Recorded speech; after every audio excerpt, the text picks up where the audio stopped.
George Lucas. For what? Oh, I always thank you at the end of the regular show, and then that's what lets us know that we're in the cold open for the. The after show is like sassy, right? I mean, this is when things get unbuttoned. If it doesn't end in the next 30 seconds, I could see it going for hours. Okay, that's hang on. a big improvement. Hang on 1 second. The after show is like sassy, right? I mean, this is when things get unbuttoned. Hang on 1 second. If it doesn't end in the next 30 seconds, I could see it going for hours. Hang on 1 second. The after show is like sassy, right? I mean, this is when things get unbuttoned. We need to get Tony saying, if it doesn't end in the next 30 seconds, I could see it going on for hours. We need one pickup from Tony. Well, you just said it, so I think we just got another one. But I think we need Tony. Can I say something, a joke I've now been sitting on for 45 seconds? Yeah. Sure. Too bad Haley left right before Patrick became a ghost, because he would have been able to see him. Here we have Ghost Patrick, audio only. Patrick would have been able to make facial expressions that Haley. I want to say this. I think we did a good job not talking about that movie. I think a lot of people talked to him about that movie, and he's probably tired of talking about it. I think so too. I think we did a good job not forcing him to pay anything forward, and not really making the same probably 4-6 cent strokes. Yeah, been hearing for 21 years. For almost 2 full hours, I was sitting on a first-hand Lions joke, and I didn't pull the trigger. I think you could have probably brought up secondhand. I probably get that all the time. People, I'm not going to the same joke he's heard a million times. Where it's like, wait, all right, George, you got this joke? Say it. Tell us the joke. That was the joke. Oh. No, but give it to us clean. Give us a clean read. When are they going to release the prequel, First-Hand Lions? That's pretty good. We didn't talk to him about Entourage either. That's right. We didn't talk to him about Silicon Valley. Look, Patrick, incredible career. Should I get him back? Get him back? Patrick, get him back. Okay. I'd also love a clean reading of Haley saying, if it doesn't end in the next 30 seconds, it may go on for hours. I do want, Patrick, if you could find out who that phone call was, whether that phone call was anything important. Yeah, sure. I'll email his manager, who is the person I've been emailing. Please do. That was our first. Patrick, you're saying that sarcastically, but thank you. I appreciate you for offering that. Appreciate the offer, and I hope we will pay forward your kindness. Patrick, is that the first Academy Award nominee? No, because I'm on here every week, Watto. As a guest. Yeah. We had the director of RGB. I forgot about that. Ruth Gator. Yeah, but we've had more. We had Bobby Lopez on the live show. He's a double EGOT. Watto. Double EGOT. Get the hell out of here. But on the live stream, maybe. No, we had to have had someone. Name them, Mr. Patrick. Yeah, name them. We had to have had someone. Hang on. Watto, you and I just hang back and watch Patrick stew in his own juices. Hang on 1 second. Because our friend Bobby Wool wrote for the Oscars. But yeah. They don't give you an Oscar for writing the Oscars. You might get an Emmy. You might, if you're lucky. If you're lucky. I mean, geez, wouldn't it be great to get an Oscar winner on the show? Yeah, it would. That would be great. I got the Thalberg. George, it doesn't count. You're not a guest. You're the host. I'm the hosta. Yeah, you're the good host. I'm the hosta with the mosta. Yes. Does Francois Chow have an Oscar? He doesn't. He should. He should. I mean, people are listing some. Chris Weitz was a nominee who came out during the Star Wars marathon, and Trump scared him away with too many clumps questions. That was the opposite of what you were patting yourself on the back for with Haley. Haley showed uncharacteristic restraint, not asking about Sixth Sense. But when Chris was on, you wouldn't stop asking him about that one project everyone asked him about. No, it was Nutty Professor numeral 2, the club. That interview was what we call a total clump dump. Hang on. First of all, I want to say there's a button down below that says support the show. There's a button down below that says support the show. Whatever you can give. If you can give $1, if you can be a $4 friend, we'd love it. We love our little $4 friends. And guess what? If you're a $10 friend, maybe Watto will show those little Tootsies again, all 10 little piggies. They're right here. Look at Only if you're they're right at the frame. Only if we you need- get some $10 friends. We need 10 $10 friends to say they're $10 friends in the comments. We want a 10-10 wins for 10 little toes. Yes. Those. 10 friends. But then we should also talk about next week. Oh, Next week, the television event of the Century. I think the century. We've done a lot of live streams this year. Yeah. Watto, I believe you said we'd done over 100 hours. We've done well. Wait, Yeah, I was trying to remember the number. Is it like 300 hours? We were going. We've blazed past. There was a point where we were going to commemorate when we reached 127 hours that we had done more hours than James Franco's character, where he has his little arm stuck in that rock. and then we all forgot. Forgot about it. We're long past that. Yeah, we're closing in on 150. I would say soon. Wow. And next week we're going to add 17 hours to it because we're going to be watching the complete series, otherwise known as Season 1 of Aaron Sorkin's Studio 60 on the Sunset Strip. Yep. Yeah. And we're going to be doing this this is another one of our charity watch-a-thons, and this one's going to be for Broadway Cares. Yes. And we're starting at 9 a.m. Eastern. Okay? It's an early start because we have to watch 20 episodes of a hour-long show. 22. Yeah. So I'm going to have double deuce. They get you on those last two. So I'm going to have to start at 6 a.m. Yeah. Yeah. So I want everyone to know, coincidentally, this Twitter account popped up who tweeted out every episode of the show on YouTube. It's nuts. The timing on it is wild. It's Studio 60 The Show on Twitter. Wow. Because we were going to, the only way that you could get it legally is if you, there are ways to do it, but one of them is to buy the series digitally on Amazon. But we thought that's a terrible way to start out a charity fundraiser. By the buy-in for the fundraisers, first you have to donate $25 to one of the richest men and companies in the world. We don't want the door charge. We want you to save your money for Broadway Cares. That's what we want. Yeah. So you could, if you want to watch the show beforehand, just to get an idea for some stuff, feel free. It's right there. If you want to watch along with us, feel free. It's right there. I highly recommend. I've been rewatching it. I saw it when it originally aired. Yeah. But I highly recommend people, if they have time this week, because what are you doing? What are you doing this week? What are you doing this week? If you have time this week, just a few episodes a day, you can breeze through those 22. I think you would say the show is dense. The show's dense. You're not going to get it on one watch. But it's dense. But I think you can watch more than one episode a day. Oh, easily, and you need to if you want to catch up because you have 7 days. So I'm not recommending one episode a day and you get halfway through the season. Yeah. I'm saying some of these episodes are really like movies because there are 2-parters and there are 3-parters. Look at the NDT Germ, his review here. I started a rewatch this week. That Gilbert and Sullivan cold open gave me chills then, and it gives me chills now. Here's the thing. It's a cold open. It's a cold open on Studio 6. Here's a little riddle and this won't make sense to those of you who don't know the show. No. Mm-hmm. The cold open he's talking about is a cold open for Studio 60 on the Sunset Strip, but it isn't the cold open for Studio 60 on the Sunset Strip. It is the cold open for an episode of the TV series Studio 60 on the Sunset Strip, but it's not the cold open for an episode of Studio 60 on the Sunset Strip. Let me add another wrinkle onto that riddle. Yeah. So it is the cold open for an episode of Studio 60 on the Sunset Strip. Yeah. It is not the cold open for an episode of Studio 60 on the Sunset Strip. Yeah. It soon will be the cold open of another show. I don't know what you're talking about, Watto. But here's another add to the riddle, all right?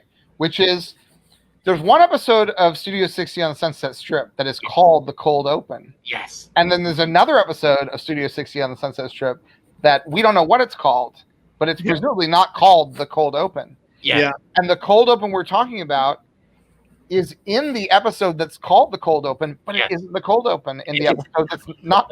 It is the cold open in the episode that's not called the cold open. Right. But it is not the cold open in the episode that is called the cold open on right. It's like the cold open in season 16 production episode, 18 or whatever. Hey, Watto. Yes. Show us those toesies. Oh, that little honk for those toesies. But I also want to say, I think you're going to want to tune in for this whole thing, because at this point we have more guests than we have of episodes of the show. Absolutely, and we're booking more guests all the time. Yes, and shaking trees. The people who had not gotten back to us at first were hitting different angles for being persistent. And this last week, I think we're going to get a rush of a lot of late sign-ons, right? I do too. Late, sizable size sign-ons. Late, sizable size sign-ons. Yeah. And I want to say this. This week we are going to get a series of late, sizable sign-ons. Yeah. I want to say this. I tweeted it out. But I want to be clear. And you know what? I'm going to make myself full screen for this. Also, and just to jump ahead a little bit, can we get Watto the list of names of the $10 friends so he can show the Tootsies and say some of their names while he's... Yeah. Post that in the private chat. Dave can put that in the private chat. And I will name each toe after a friend. Ooh. Guys, next Sunday will be the largest retrospective of Studio 60 on the Sunset Strip, the 2006 to 2007 NBC television show created by Aaron Sorkin, that has ever happened or that ever will happen. No one will do a bigger one. No one will ever do a bigger retrospective than this. And if you're not here for this, you're missing out. You're not going to be able to say I was there when blank came on or when blank talked about this. And I'll make this promise on Patrick. Yeah, George, let me make you full size. Hang on. I'll make this promise. No, I need to see Patrick in it as well. Okay, bye, Watto. I'll make this promise as well. If anyone ever does a Studio 60 on the Sunset Strip event that can objectively, reasonably be called a bigger deal event than what we're doing next week, Pat the Rat Patatouille will eat that Strange Magic poster that is behind him. He will take it out of its frame. He will eat that whole poster. Deal. Now, I'm not putting a time limit on it. It might take years of him just eating a little piece of poster at a time. And I want to be clear. I don't want you to do that. I don't want you to do that because we want to have this. We want to have this. But also, Patrick, let's be honest. Objectively, if someone did a bigger one than this, by most reasonable metrics, that would be insane. Because we are about to do a 17-hour event. Yes. But let's say what's the current count? What's the current count, Patrick? I believe it's 30. And I want to say 30. We've got some big names already on board. I think we're going to get some more in the next week, including some people who have won some of the major awards or been nominated for some of the major awards that we've already discussed. But also, additionally, and this is why I think you're never going to have to eat that poster. You've also gone very deep. I don't think anyone else would be as thorough in who they invite into this retrospective. And that's why I don't think you will ever have to eat that poster. I don't think you'll ever have to eat it either. It would be, but I'll say this. It would be great if people wanted to tweet at Sarah Paulson and tell her that she should come on the show. Look, that's she cares about Broadway. She cares about Broadway.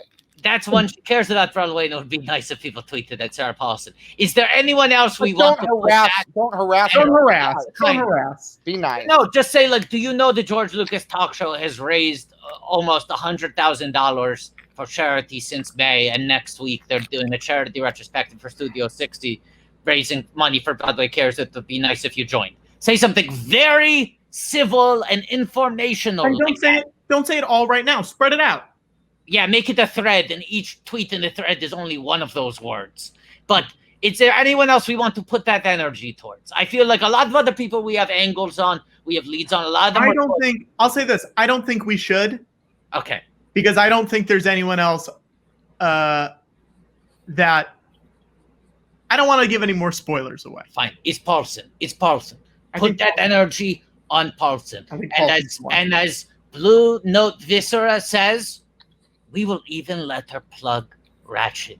If she comes up, that's a promise. That's a promise. Sarah Paulson, you come on the George Lucas talk show, we will allow you to plug Ratchet. She can do whatever she wants. Now, here's the hard thing. Next Sunday is the Emmys. But the Emmys are digital. Yeah, they're at home. Yeah. Like right now, if the Emmys were on right now and we all had to present an award, we could do the show and then just be like, hold on, I'm going to just real quick, I got to go present an Emmy. Yeah. Right? And I could go, boop. And now, the art of editing a TV show involves blah, blah, blah. No, George, give us the whole thing.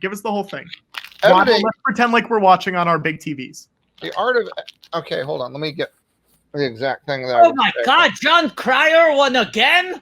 But I thought 2.5 Men was canceled years ago. Supergirl. It was a win for Supergirl.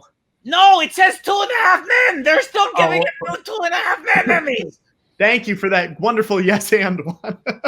Webster's Dictionary defines editing as to prepare written material for publication by correcting, condensing, or otherwise modifying it. Patrick, I think this is our friend George presenting an editing award. Look at that. He's even... But in film and television, editing means something else. It's taking sound and image and reconstructing it in order to tell a story. I love he's sitting on the Darth Maul chair. Sitting on the Darth Maul chair, editing. And he's eating snacks. You can hear on mic that he's eating snacks. It's incredible. He's on the Emmys, and you could hear the rustling of a plastic bag. You think they would have told him beforehand? I know. Wild. Wait, George, who's the winner? Who are the nominees? Envelope was empty. They cut the George, piece. you got to leave and come back. You got to leave. Spoilers, Patrick. No spoilers. Okay. Now, can I say? Oh, more snacks. New bag of snacks. more snacks, new bag of snacks. He's not even saying the nominees. He's just eating snacks very slowly. Oh, it's probably because the nominees are pre-recorded. Oh, okay. Oh, that's probably why. I'm gonna take a snack break while he's eating. Yeah. Yes. The nominees for Outstanding Picture Editing for Variety Programming. God, he's so dynamic.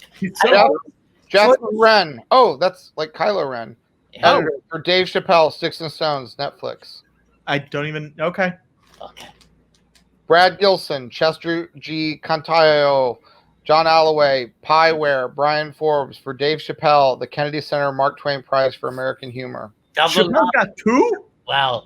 Anthony Mial for Last Week Tonight with John Oliver, The Journey of Chai John, Chapter 2, segment, HBO. Yeah. If you ask me, I watched Sticks and Stones. Could have used a few more edits, if you know what I'm saying. But I have nothing bad to say about John Oliver. Ryan Barger, Last Week Tonight with John Oliver, Eat Shit Bob, segment, HBO. George, getting saucy.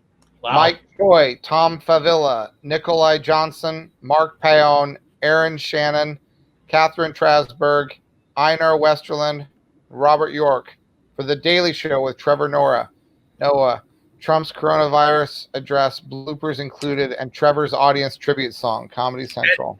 That's a stacked group. I mean, it almost doesn't sound fair how many more editors they have than the other nominees. And the Emmy goes to Ryan Barger, Last Week Tonight with John Oliver. Wow. Shit Bob, segment, HBO. Wow. Wait, I have a question. I just won Brian's $45,000. second nomination and first win. I have a question. Yeah. I love the John Oliver show. Yeah. Wow, why don't you marry it? Is it legal to marry that show? Is there a lot of editing on that show? Yes, they have these segments. Eat Shit Bob was their musical number. I haven't watched them. I haven't watched them all. Hey, George. You ever hear the word segment, you little worm? Yeah, I've heard it. I've heard the word segment. Wait, so are you...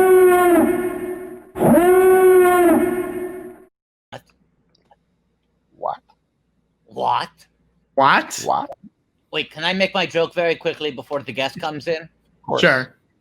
So you're behind on Last Week Tonight. You haven't watched the last couple of seasons. Yeah. Okay, let me give you a spoiler. There's a global pandemic. The joke is that the spoilers for Last Week Tonight would be real world events.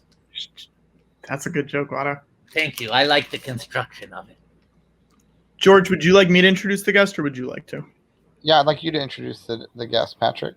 I think I don't know who the guest is, or I fully forgot. You're not going to see a performance here. I'm genuinely going to be surprised.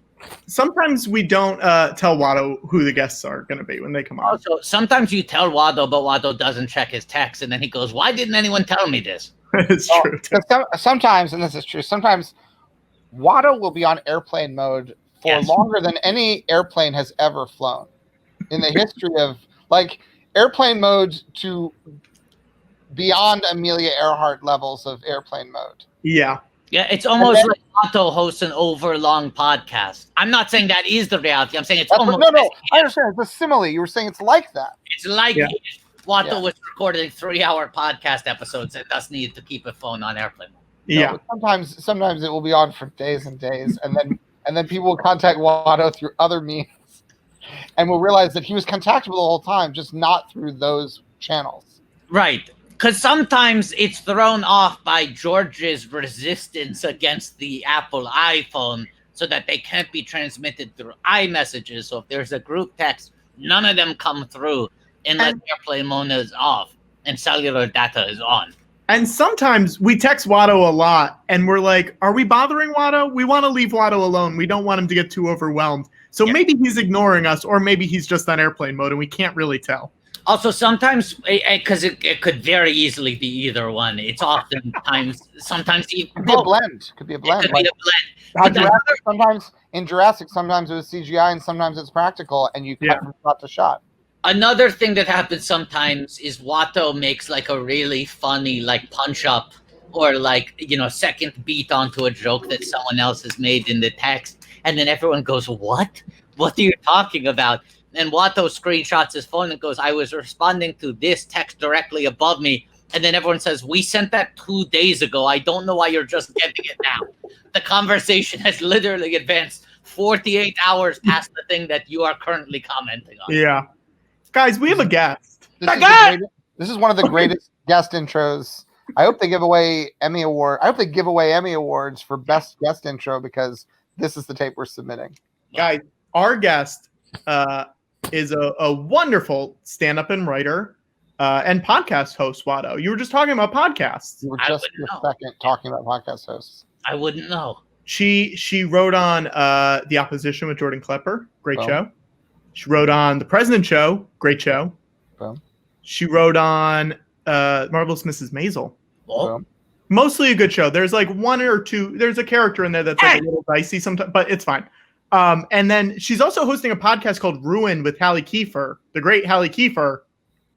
Please welcome Alison Leiby to the show. Alison Leiby! Oh, hi. How are you? I got a PhD in the time between getting brought up as you're coming on and then this. That's great. Yeah. Know everything about what it's like to be on a group text with Watto. Yeah, it seems tedious. Yeah, I agree. Even for Watto, it's tedious. He's like, when's this guy gonna get his shit together? Allison, I have to ask, what is it behind? Are you tracking the coronavirus on some kind of a chart behind you? What is that? Oh yeah, this is a murder board. No, it's a print of a picture of a pool. That's a pool, and are those people in the pool? Yeah, just little people who are watching from space. Yeah, this is what people used to do when we were allowed to do stuff, I think. Right. Yeah. We'd go to the pool and have friends. And Allison, Aaron from OKC says, I just started listening to Ruined. Amazing. Thank you. Yeah. Can you give us the elevator pitch for Ruined? Because it sounds scary. It is scary. So the great, brilliant Hallie Kiefer, so funny, such a funny writer, is obsessed with horror movies, and I hate them. But we used to always on GChat, she would tell me what happened in all of them so I didn't have to see them. And then this is just the podcast version of that. So each week she watches a movie, tells me what happens. We play some games. So if you're afraid of movies or scary movies, it's perfect because you can be like me and just find out what happened. And if you like them, Hallie is an enthusiast. So she gives them lots of care. Have there been any that you've watched after she's described them to you? No, absolutely not. I'm less inclined to watch them. Wow. Is there a horror movie that you have ever watched and liked? I liked Get Out. Right. Okay. I'm very proud of myself for Yeah. But that was I saw that in the theaters. It's intense. But also, according to some tweets, Get Out isn't a horror movie. It's a documentary. I believe it. Check Twitter on that one. I think I'm on airplane mode now. I'm not getting that. That's what I like to hear. Oh no. Allison, you ever see Arachnophobia? No, it's too scary. Jeff Daniels? No, but I know the people who made it. They're good people. Oof, I don't know. It's so scary. Like spiders? No thanks. You see Jaws? I did see Jaws. I love Jaws. You love Jaws?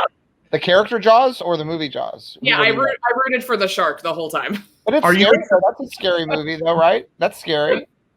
That's scary. I saw it though, like when I was a kid, and I feel like it was already looked dated by the time I saw it. Right. Like, are you excited for Moose Jaws? For what? Moose Jaws. Moose Jaws. Moose Jaws. Kevin Smith is going to be making a remake of Jaws, and he's calling it Moose Jaws, so that nobody, Universal doesn't own the rights. It's going to be about mooses. Friend of the show, Kevin Smith. Friend of the show, Kevin Smith. He's a buddy of ours. And it's going to be a Jaws horror movie, but instead of sharks, it'll be moose. I was imagining from the title that it would be some kind of genetic hybrid of moose and sharks. Mm-hmm. No. Joke's on you. Not a bad premise. If you had to make a horror movie, on land and in the sea. If you had to make a horror movie, did you ever have ideas? Because it's something you're fixated on. Do you ever have an idea and think this would be a great idea for a horror movie that no one's made? I mean, probably like every experience I had at Bloomingdale's with my mother when I was a teenager, just kind of yelling at me. That's scary to me. Right. More of a social horror. Right. They have a frozen yogurt place in there, right? Yeah. Yeah. Would that be part of or did you like that? I've been in there. I've been to the frozen yogurt. Scary. Oh, you're getting toppings, Allison? Yeah, that's scary. Yeah. I have a question for you, Allison, because I'm very... What are you eating? Oh, I'm eating favorite Spud Crunchies, of course. We're going to let you ask this, Watto. Allison, the whole point of your podcast is that you've avoided horror movies like they're the plague. Yes. But now you have a show where your friend describes them to you in great detail, thus giving you the knowledge of them or hopefully avoiding the scares. Yes. Has there been a concept described to you that still scares you? Like, have you created mental images off of any horror movies you've now heard about that have stuck with you and left you with a sense of eeriness? All of them, but really? We have a forthcoming episode at some point. Hallie did watch Hereditary, and that was one that I was very interested in because everybody was talking about it. And by the end of our episode, I was like, I've never felt more uncomfortable and upset, and I didn't see it. I just heard about it. That is a movie where hearing what happens in it is almost as upsetting as watching it. Yeah. Sounds like Hallie described it. She was like, it's less scary and more just 2 hours of dread. Yeah. Right. You believe in ghosts? No. Correct. You presented with other evidence to the contrary. Do you believe in Gahostas? You believe in Gahostas? Gahostas? What's that? It's what I call ghosts in Star Wars movies. I say they're not ghosts, they're Gahostas. Oh. Do you have a toaster? I do have a toaster. No, I was asking Patrick if he has a toaster. Yeah, I have a toaster, George. Patrick, will you go make some toast? Allison, I'm not sure why either. I just want to be clear. Patrick, go make some toast. Will you go make some toast, Patrick? Okay.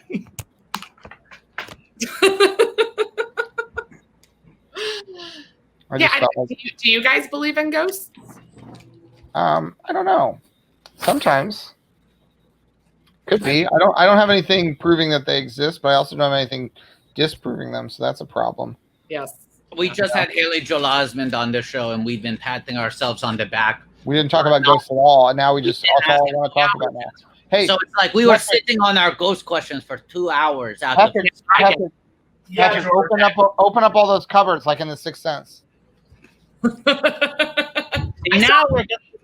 you did see that movie. I was going to ask. That's a very scary movie. It is a scary movie. Oh, there we go. That's fun. Yeah. Drawers too. No, cupboards and drawers. I'll keep them open. We didn't do this bit with Haley, so we're doing it with you. Oh, good. Look at that. Open cupboards is like my anxiety. So scary. It's scary. How'd they get there? Yes. Allison, if you had to make a podcast about something like scary movies for Hallie, what would it be? You're guiding her through something. Wow. It'd probably be about like cheese. Different kind of cheese. Yeah. I feel like this is a cheese crowd. You guys get it? Like describing cheese, like you'd eat the cheese and describe it, and maybe what goes with it. Right. Is Hallie lactose intolerant? I hope not. No, she's not. We've eaten cheese together. Yeah. Wow. Have you seen? Do you believe in Candyman?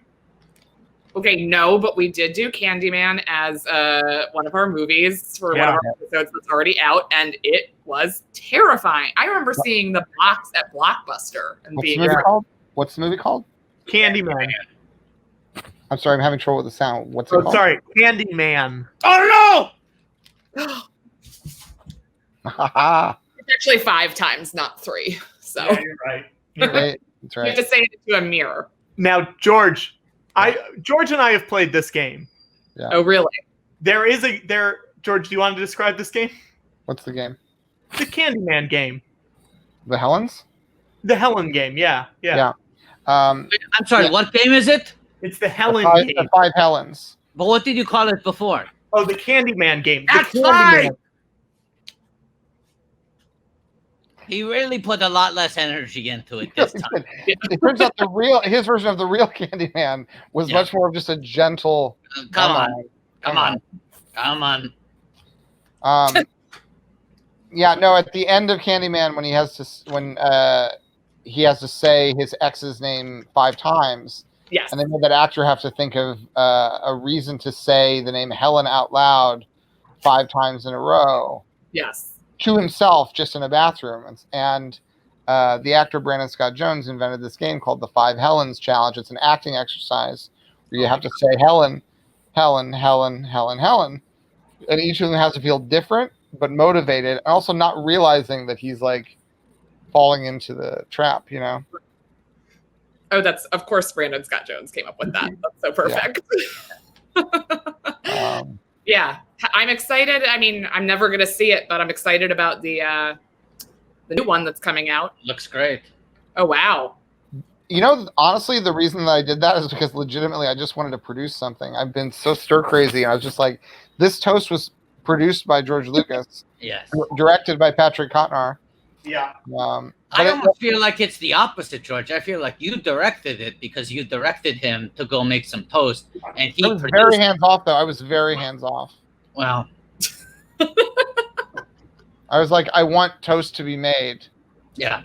And then I sort of left it to Patrick. I'm just saying, I want toast to be made is a direction, and Patrick is the one who produced a loaf out of his fridge.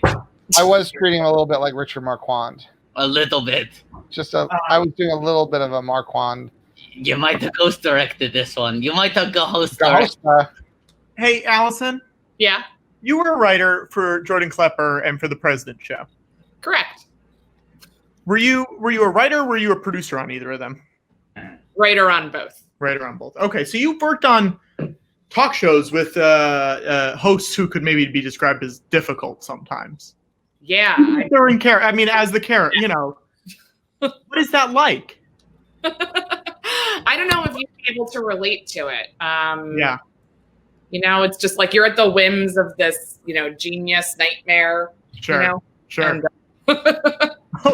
you have to do everything they say because this is like your whole world. No, I get it. It's exhausting. It's exhausting. We had Christine Nangle on last week. Oh, Nangle. Yeah, and she was talking about how delightful it was to work for an egomaniacal maniac host character. Yes. And I was like, you know, that's crazy. That sounds crazy. I don't know where they went, so this might just be us now. Did people just leave in the middle? Yeah, it kind of happens sometimes. Feels loosey-goosey. It's a very loosey-goosey show. And we're also in the after show portion, so things get a little like... A little wacky. Yeah. How was Maisel? Did you like working on Maisel? It's great. We're back writing the next season. Yeah. So there will be more Maisel at some point. There will allegedly be more TV in the future. We'll yeah. see what happens, but as of right now, it's on schedule to happen. Do you feel like you're gonna write that guy who Alex Borstein met at the camp that you do? Do you think he'll be in it again? I hope not. I always get taken out during those scenes. Yeah, that always him coming on screen really ruins the whole too much for me as a creator, as a viewer. You know. Yeah, yeah. I think he's the worst part of the show. I agree. Watto, what do you think? Maisel? Yeah. I don't watch it. I don't watch it. I don't like non-Jewish people playing Jewish characters. Oh. Wow. Okay. Okay, Watto. I'm a Toydarian. I take it personally. Okay, Watto. Where did George go? I thought we were doing the bit where we stormed off in protest because you were making backwards jabs at us, but then George actually is just gone now. No, I was talking about Gethard more. Oh, no, yeah, no, that's fair. I'll co-sign that. Yeah. I'm not sure where George went. Maybe he's making toast. Should we call him? Yeah, maybe give George a call. Hang on one sec. I hope he's not on airplane mode. Or is that? No, it's just that he's got a bad phone. His phone's always on. It's just not very good.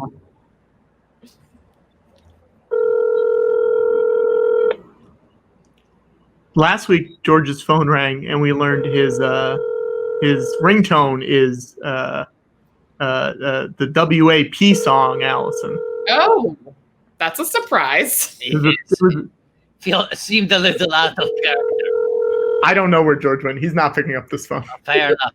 Allison, you wrote for Triumph the Insult comic doc. Did. You did the election special, or what? You did some of the Hulu stuff, right? Yeah, the Hulu stuff. Mm-hmm.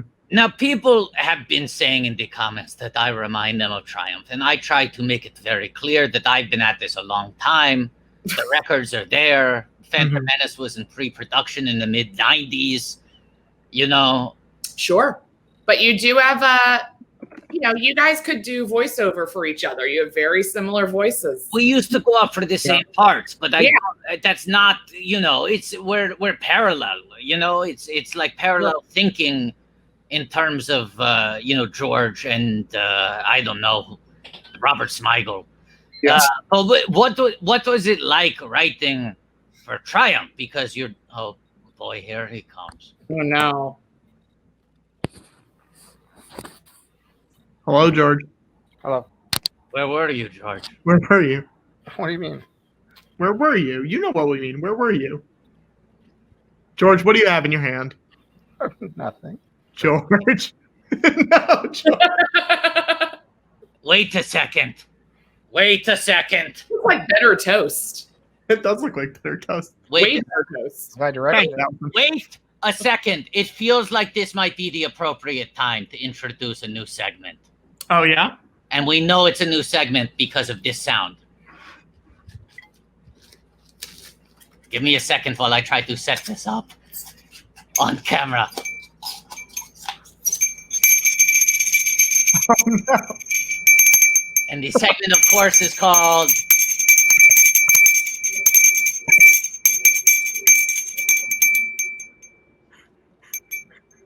New Butter Merch.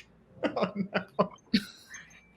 Now, George, why don't you explain this to Allison really quick? I also was going to pitch that it should be called Toastbusters, whatever it is. Oh, not bad. I think that's also part. It also I do have to feel like looking at me like this with him ringing that bell. It does feel like Allison might start to suspect she's been tricked into watching a horror movie. Honestly, this is starting to feel like a horror movie. Absolutely. Can someone tell her what's going on? Why don't you do it? You're the producer of the show. All right, Allison. Allison, I'll do it. George has one of the largest collections. This is a real true fact. I would not lie to you about anything on this show. No. George has one of the largest collections in the world of Norman Rockwell merchandise, paintings. Sure. Right? Okay. It's a huge thing for him. And he's creating a museum in Los Angeles. They're building it right now. called the Lucas Museum of Narrative Art, and it's mostly going to be filled with his Norman Rockwells. This is a lot of it. Yeah. And now two of George's favorite Norman Rockwell paintings are this. Hang on one second. The first one is called Butter Boy. Sure. Okay. Got it. And the second one, can you guess what the second one's called? Gonna go ahead and guess Butter Girl. Yeah, it's Butter Girl. See, There we we can go. tell you're a pro. You've been in writers' rooms before. Yeah. You know how to like. I could go A to B. I could go A to C. And now these were mostly made in the 70s as plates, collector's plates for people. But they were also put on some other stuff. An industry. Yeah. They were also put on trays that you could carry the plates on. And then they were also put on Watto. Well, this is the thing. So Patrick's had all this butter merchandise, and I've gotten jealous. So I decided Watto's going to start collecting his own butter merchandise and do a segment. So when he rings the butter bell, That is a loud bell. I'm alerting you that there's new merch. Now, did I have to buy the bell for the segment? Yes, of course I did. But that's not the merch I'm showcasing for this segment, okay? Oh, Watto. Interesting. I unfortunately had to buy a piece of merch to indicate that there's new merch to show off. Yeah, It sure. doesn't count for the segment. Yeah, what is it, Watto? Squared. Oh, you son of a bitch. You son of a bitch. You son of a bitch. See, sometimes people accuse Watto of not paying attention in the text thread. But other times, Watto is playing possum, watching Patrick complain about items he was outbidded on eBay. And you denied it. You denied it. You asked me, Watto, did you end up buying that Butter Girl figurine that Patrick wanted? And my response was, question mark, question mark, question mark. And you said, never mind, because Watto had set up the perfect alibi, which is Watto doesn't read that. Watto, I can't believe I'm going to have to say this, Yes. but you shouldn't have that. That belongs in my museum. And nobody belongs in my apartment in the Dakota. And wait a second. I've already showed off the figure. Why am I ringing the bell? Why am I ringing the bell still? Why is the alarm going off? Oh, What is it?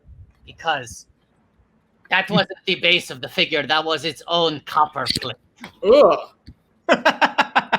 This is a limited edition Butter Girl copper plate. Now we're truly butter buddies. Now we're butter buddies. Whenever you're friends with someone, you both own a Butter Girl or Butter Boy, or honestly, we're burying the big news here. We haven't even really announced the most exciting thing about it. The figurine of Butter Girl includes Butter Dog. New character. Butter dog. Butter Dog. He wants that butter. Can dogs eat butter? This is the narrative tension of Butter Dog. All he wants is the butter, but he doesn't know if he can actually handle it. A dog will eat butter. Yeah. Oh, yeah. I think they will eat anything. Should it eat butter? Probably not. Butter not. Now, Allison, you're a writer. You're a writer. You're a writer. You're right. You're a writer. If you had to create something that we've been working on over the past few weeks, Mhm. is a Butter Boy and Butter Girl cinematic universe. We want to build out the franchise. If you had to, okay, so we're Netflix, right? The three of us are Netflix. Yeah, that's what I assume Netflix is when I think about the entity. Is Yeah, it's two white men and a Toydarian. Yeah. Right. It's Allison, hello, nice to meet you. We're Netflix. Yes. And thank you so much for your last pitch. It was really great. We really appreciate it. But do you have anything else before you go? Anything in the back pocket? What do you have in the back pocket? What do you got in the back pocket? narrative of Butter Boy, Butter Girl, and allegedly Butter Dog. Yeah. Yeah, we'd love to fit Butter Dog in there. Honestly, that you should focus more on the dog and have it be like those religious movies about dogs. Like A Butter Dog's Purpose or whatever they're called. Butter Dog's Purpose. I mean, that's pretty good. And he brings Butter Boy and Butter Girl together. And it's by Josh Gad. So for you, the Butter Dog is kind of the Nick Fury of this universe. You maybe do a standalone Butter Boy movie, a Butter Girl movie. Butter Dog is threaded between the two. his love of butter ends up connecting the two of them. Well, they all love butter. Right. Everyone loves butter. They love it. Do you have any casting ideas? I mean, That's what Butter Boy looks like. I'm thinking about the dog. And you've got to keep it close to this look. Yeah, Okay. look at this face. Reagan. Okay. So we want someone with some real maniac energy. Yeah, I don't like that kid has a knife, even if it's a butter knife. Yes. I mean, it honestly looks as much like, it looks like a file like that someone would like break out of prison with, doesn't it? Yeah. Mm-hmm. Yeah. It honestly looks like back in the day at nail salons when if you wanted callus removal, they had like a giant cheese grater, essentially. It looks like on. Yes. But now I guess there's a more elegant way of doing it. I mean, terrifying eyes. Yeah. He looks old, but is a child. Yeah. There's wisdom. There's wisdom behind those eyes. Aaron just suggested, these are two good ones. Michael Shannon or Jesse Plemons. Oh, sure. That means to be great, Butter Boy. I feel like I'm thinking Jesse Plemons is good because he's the color of butter. I really like Jesse Plemons as an actor. Yeah. He also happens to have the appearance of butter. You is a butter boy. Skin and hair are the color of butter. You famously liked that he saved Dick Cheney's life. You loved it. Yes. Do you remember that? No. What? You didn't see Vice? I didn't. I'm bad at seeing movies. That's like the whole thing. Even non-scary ones, I still just don't see them. Allison, Vice was nominated for Best Picture. It has to be good. I can't believe you didn't see it. Yes, those are the rules. Everything nominated for an award is objectively good. It's objectively important. Now, hear me out, though, guys, because here's something I'm thinking about. We're going old. We're trying to cast old. What if we cast young? Well, that's for the prequel. Like a child? Like a Tremblay. A Tremblay. A butter. Tremblay is too whimsical for this nightmare. Yeah. You know who would be great? Oh, man, and this is some good fan art. A young Haley Joel Osment. That is true. It would be good. Someone I saw tweeted a picture of bearded adult Haley as Butter Boy, but I would love to see a Gump era, a Bigfoot pizza era Haley as Butter Boy.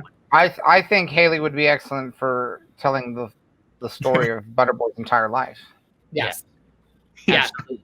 We could, I mean, maybe once again, we call up old Bob Zemeckis. We get that Polar Express technology, and we watch Haley play him glassy-eyed at many ages. Yes. Yeah. It's a good point. All right. Well, this is a good start. We'll talk to the rest of Netflix and let you know.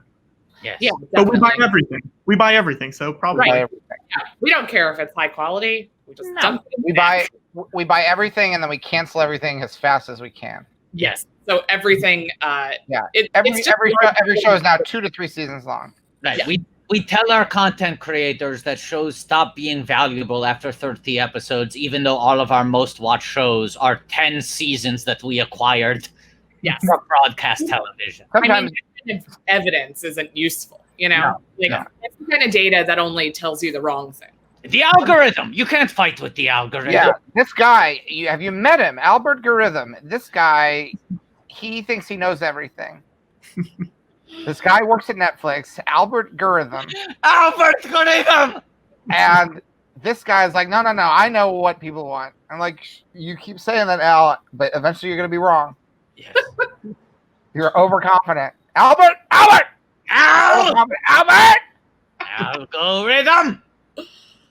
I was leaning more towards an Al Gore joke, but this is better. Yeah. If you want to see some algorithm, go to his daughter's wedding at the after party. And then you make me want to shout. I'm trying to see if there's any video of Al Gore dancing. It's gotta be. This was enough. We don't even need to see that. These two. Oh, wow. Hang on 1 second. I don't think this is a video. I'm not sure why. It's just a photo of Al Gore going like this while the Macarena plays in the background. He definitely did the Macarena. I think he did that at a convention. I'm going to show you. Sounds right. It says at 1996 DNC. This is the photo. He's like, should I? Yeah. Want me to dance?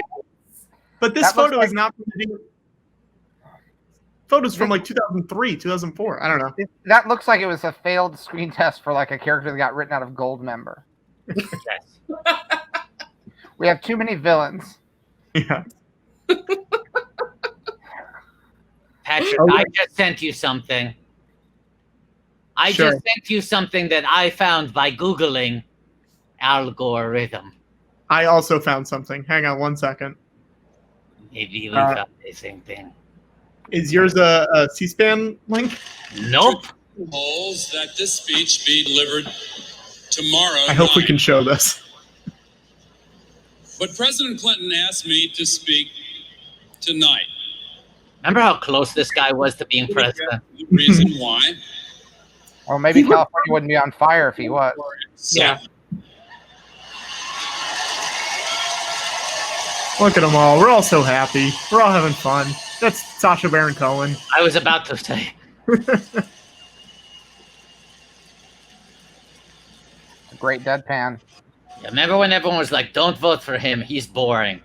Yeah. And now the world's on fire and everyone's dying. It's funny. Are you bored now? You bored now, everybody?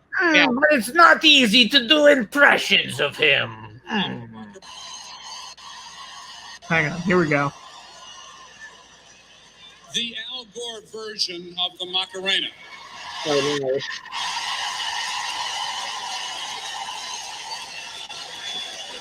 Watto? Would you like to see it again? Oh, that's his joke. Just kidding. That he doesn't do it. Oh, that's funny. Just Watto, I kidding. didn't get whatever you sent me, Watto. Check again. I will say this. His Say version of the still- Macarena holds up. Everybody's still doing it. Yes. Yeah. He won. He won. Oh, here we go. Hang on, guys. This is a big update. Big update, everybody. I think it's too whimsical. I think you guys are right. Yeah. Yeah. Too whimsical. It's a little too impish. It's from Isn't- Ethan. yeah. Aren't there like 3 movies of him being sad? Come on, get a Yeah. sad face. Patrick, I put it in the private chat. This must be shared, what I have found. It must It be. Okay. belongs in a museum, what I have found. Okay, Watto. Oh, wow. Yeah, you're right. This does. Right? This is good. This is Allison, good. get ready.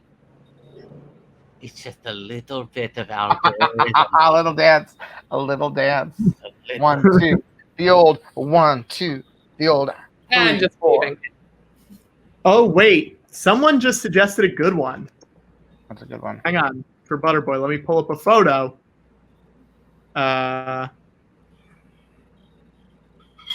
Yeah, this is pretty good. Okay, come on. Let's I'm see trying. it. I'm trying to get it. I'm trying to get it. Oh, okay. I It was- mean, Roman Griffin. Is it a Rabbit Boy? yeah. I mean, either of them would be. Either It of them could be- could do it. The other boy too, his friend. Yeah. I mean, I Yeah. believe I've said this before, but I want to suggest it again because it always seems to fall upon deaf ears. Yeah. Pat Sajak. So George, anyways, George, what else did you want to Pat! talk to Allison? Sajak! Butterboy looks like Pat Sajak. Pat. I mean, yeah, he looks like he also doesn't believe in climate change. So Exactly. Mm. Got an oversized Mm. head. He only works like 30 days out of the year. he lives near my parents. They live. Really? Yeah, he has a place in Maryland. And my mom always used to be like, I saw Pat Sajak at the grocery store, and I'm like, no one cares. We all hate him. Is he from Maryland? I don't know, but he's got a house there that he's at sometimes. That's fascinating. He is one of those guys. They would go to Maryland. He is one of those guys where like someone did the math and it's like they film 30 days out of the year. Oh yeah, they do them all. Well, yeah, Jeopardy's the same, right? Right. Or not the same, but close. I think Trebek puts in more effort. It feels like Trebek cares about it, and Sajak has figured out how to work as little as possible while creating a full year's worth of game shows. Here's the interesting thing. They live in Severna Park, Maryland, with a second home in Los Yeah, Angeles. because he's barely in LA. He's barely working. But then here's the other interesting thing. He owns a radio station. Oh, he does? Look at that. I don't want to hear what's happening on that radio station. That's for sure. What's their format?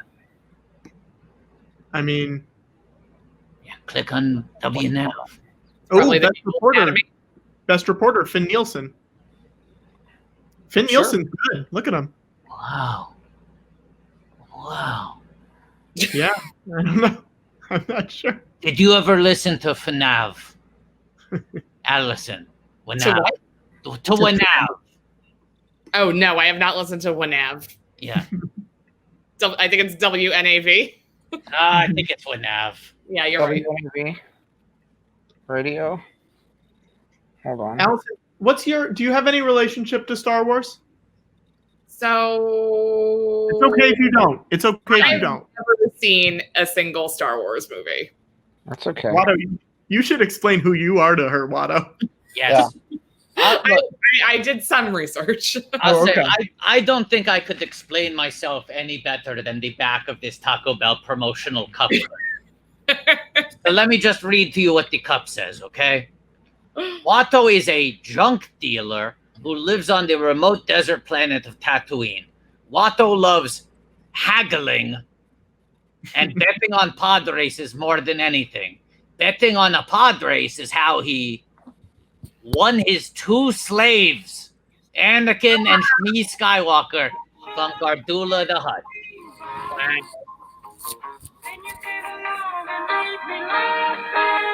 Is this it, George? Yeah. This is the radio station? Yeah, this is 1430 WNAV. The music you know and the sports you love, the information you need, and in the George, city. George, wait. I'm going to mute you because I don't want to get flagged for music. Turn it down and listen, and when someone starts talking, then we'll play it. All right. George. Allison, what are your favorite movies?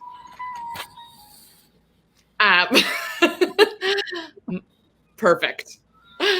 My Cousin Vinny. Yeah. That's one of my favorite movies. We love her. Patrick was saying some really mean stuff about Marissa Tomei earlier, but what a great performance and a great movie. Federal Crime, I think. Yeah. She's not. Agreed. Patrick, he brought up a website, and he was zooming in, having fun on the headlines. He zoomed in on this very cruel headline about Marissa Tomei, and then he lingered on it. We said, "Take it off the screen, Patrick. We don't want that garbage on our show." And then his eyes turned red and his teeth turned black, and he said, "Never." The thing that we're not telling Allison is that we were on WikiFeet. It was a headline on Wiki. It was a headline in an ad at the bottom of WikiFeet. I assumed it was just part of for feet. See, you never get the full story with Patrick. He gives you bits and pieces, and you're forced to. He's not a storyteller. He's a talk show producer. Yes. It's from the web. This is sponsored link. This is not WikiFeet content. This is what keeps the lights on at WikiFeet. This is what keeps those little stars lit up. Yes. Okay, so clickbait ads. Patrick, get it off. We don't want to see it again.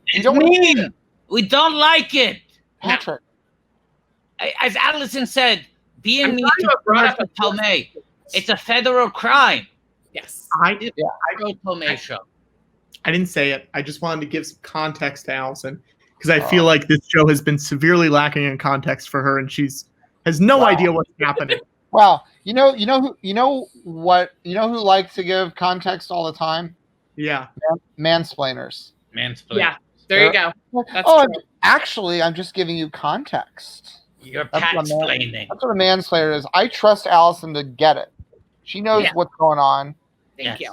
She knew what the deal was from the moment we began her introduction to the 15 minutes later when we brought her onto the screen. I spent a lot of time going over what this was going to be. I had lots of time to mentally prepare and figure out what the lay of the land is. I'm curious because I respect you and I want to ask you questions and hear your answers rather than Pat-splain things to you. Sure. Pat-splaining is rude.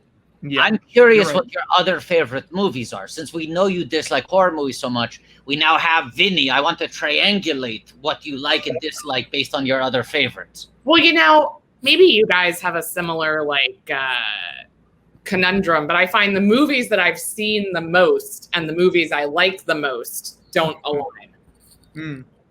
Does that work for anyone? I've seen The Day After Tomorrow, I think 150 times because it's oh my God. You might accidentally just have the news on.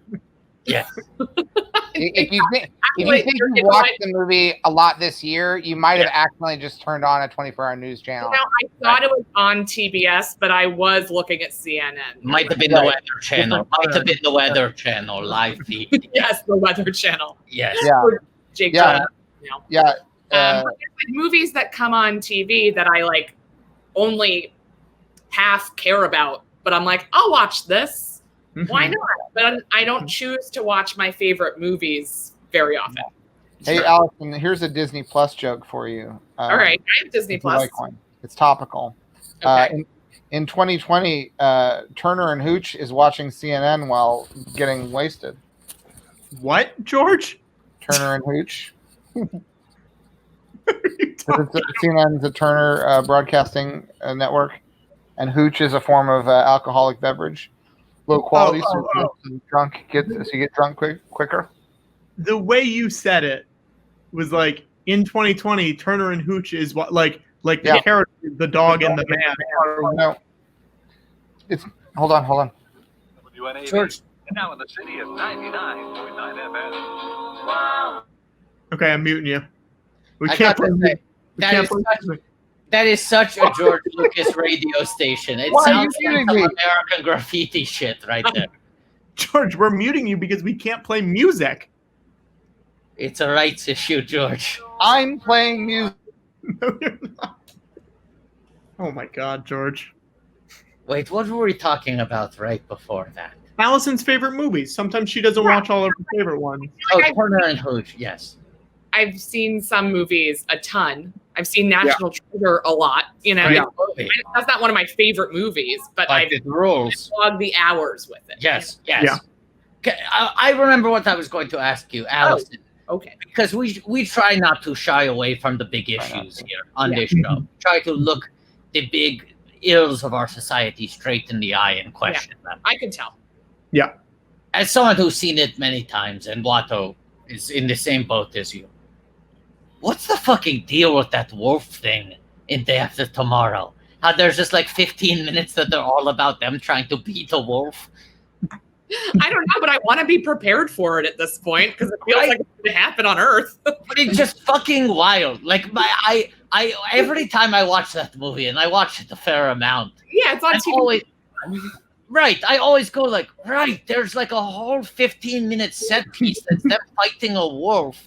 How did they land on this? Well, were the wolves supposed to have like descended on the city when it became the tundra?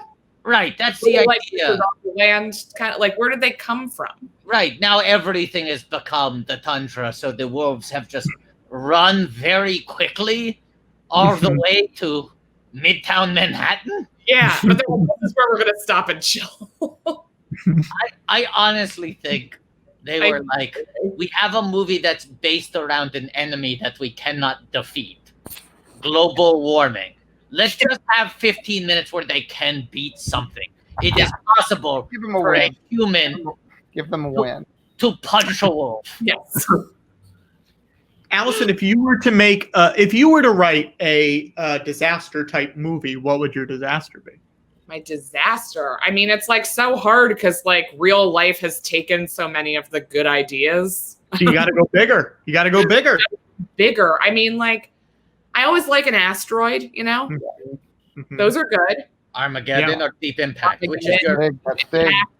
Yeah. Go big or go home, and then stay at home because you can't go anywhere because Armageddon and Deep Impact are the no strings attached and Friends. What were those two movies? Friends with Benefits. Yes, you got it. Yes. They're that for disaster movies. Yeah, I think something hurtling at us from space is a fun world to play in. It puts a countdown clock on it. Here's a fun. Can I pitch a Twilight Zone to you guys? Sure. I don't know. Can you? It's. I mean, we don't work for CBS All Access, but go ahead. Yeah. Let's see if you're up to the challenge. Hang on. Try. It's Allison's idea. It's Allison's idea. It's an asteroid movie, but then at the end you learn that the people that you've been watching are the people on the asteroid, and the asteroid is Earth, and it's coming towards. The asteroid is moving towards Earth, and they can't stop it. How, Patrick? How did the Earth go moving? Yeah, it's like on an orbit. Maybe the asteroid is moving, and they see Earth coming towards it, and they're like, "Uh-oh, it's coming towards us." I don't really know if this works. I genuinely, Patrick, and don't get mad at. Oh, Patrick left. I don't want anyone to get mad at me for this. Inroad Records says Earth steroid. Patrick, don't get mad at me for this because this isn't my idea. This is what I thought your idea was going to be. So this is you. I'm not going to say it until Patrick comes back because I thought that you were going to pitch asteroid, but it's 2 S's and it looks like a bottom.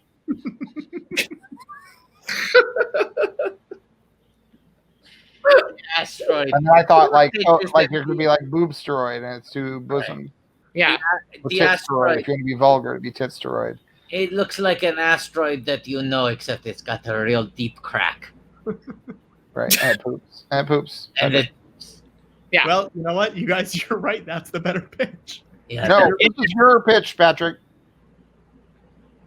This is what I thought your pitch was going to be. Bring me into Netflix. We'll see how it goes. No, Patrick, it's such a low-class idea. I admit it's fun. It's silly. But I'm curious with you for this. I'm absolutely irate, Patrick. I'm so angry. I thought this was what you were pitching. I'm like, Patrick, come on. I think now you're look at little Patrick. Look how small he made himself on his. I know. Allison, what did you say, Allison? I said I think what you actually pitched was even worse. I agree. I agree. I doubled down on it. What you actually pitched was even worse. I wish you had pitched George. I wish that you had pitched Asteroid. If that was a Twilight Zone from 1962 that everyone watched every New Year's Eve, you guys would all be like, "Have you seen that one? Though that's a good one." Patrick, No. the scenario you're presenting makes no sense because in a reality in which that had been a Twilight Zone episode, Twilight Zone would have been canceled and it would not be rerun every New Year's. These are incompatible realities. You are pitching a Twilight Zone-like scenario in which Rod Serling ruins the Twilight Show by writing an episode about your fucking asteroid idea. Twilight Show. The Twilight Show. The Twilight Show. Yeah. Yeah. So when were you saying that this would air? Like 1961, like 3rd season. Right. And you're pitching that just so that 2 years later JFK can be assassinated? Oh. This is more butt stuff, Patrick. George, that's too soon, George. The bullet had. Yeah, between your episode and when it happens, yes. Yes, way too soon. Way too soon. So you want there to be an asteroid in 1961? Yeah. That's your pitch, not mine. Yeah. Lee Harvey Oswald. Oh, I was trying to think. Like, this is your pitch, Patrick. So you're pitching an MCU style. Hang on, George. Yeah. Backside and to the left. Is that something? Yeah, you know it is, Patrick. You know it is because it's wiggling that bottom around. Backside and to the left. I think you just invented the new Macarena 2020 plague. What do you call this? JFK's assassination. There was a second pooper? There can't all be winners, Patrick. I just want to say, since we've talked about this, we've lost 16 viewers. Great. They probably got too excited. Yes. They're on wikibutts.com.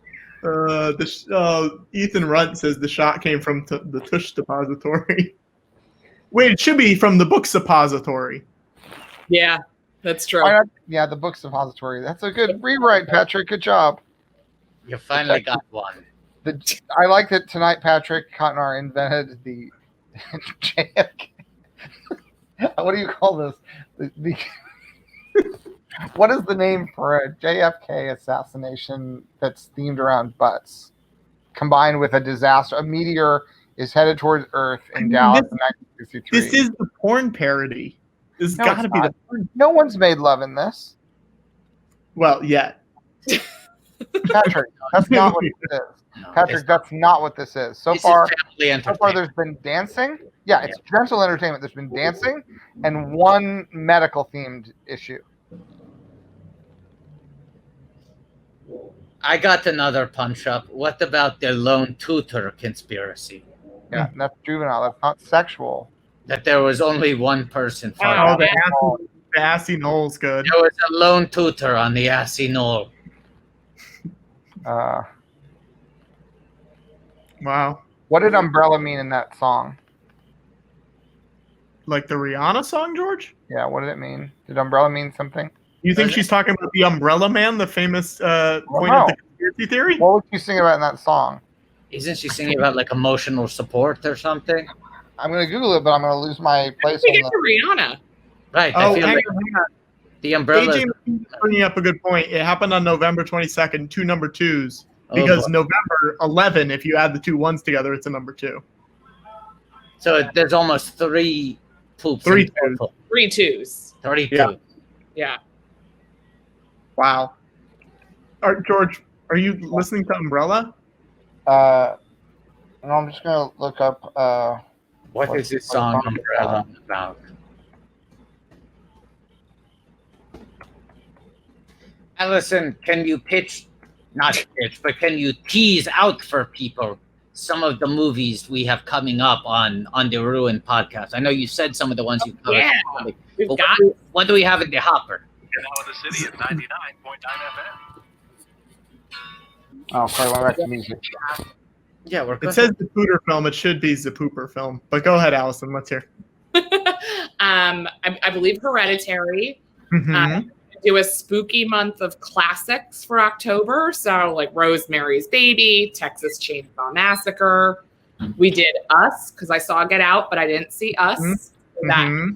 That Hallie ruined for me. Yeah. And we've got a couple of other weird films that I hadn't heard of. We did a bunch of quarantine movies at the beginning of quarantine, so we're going to start rolling those out. There's a lot of horror movies based around the concept of quarantining.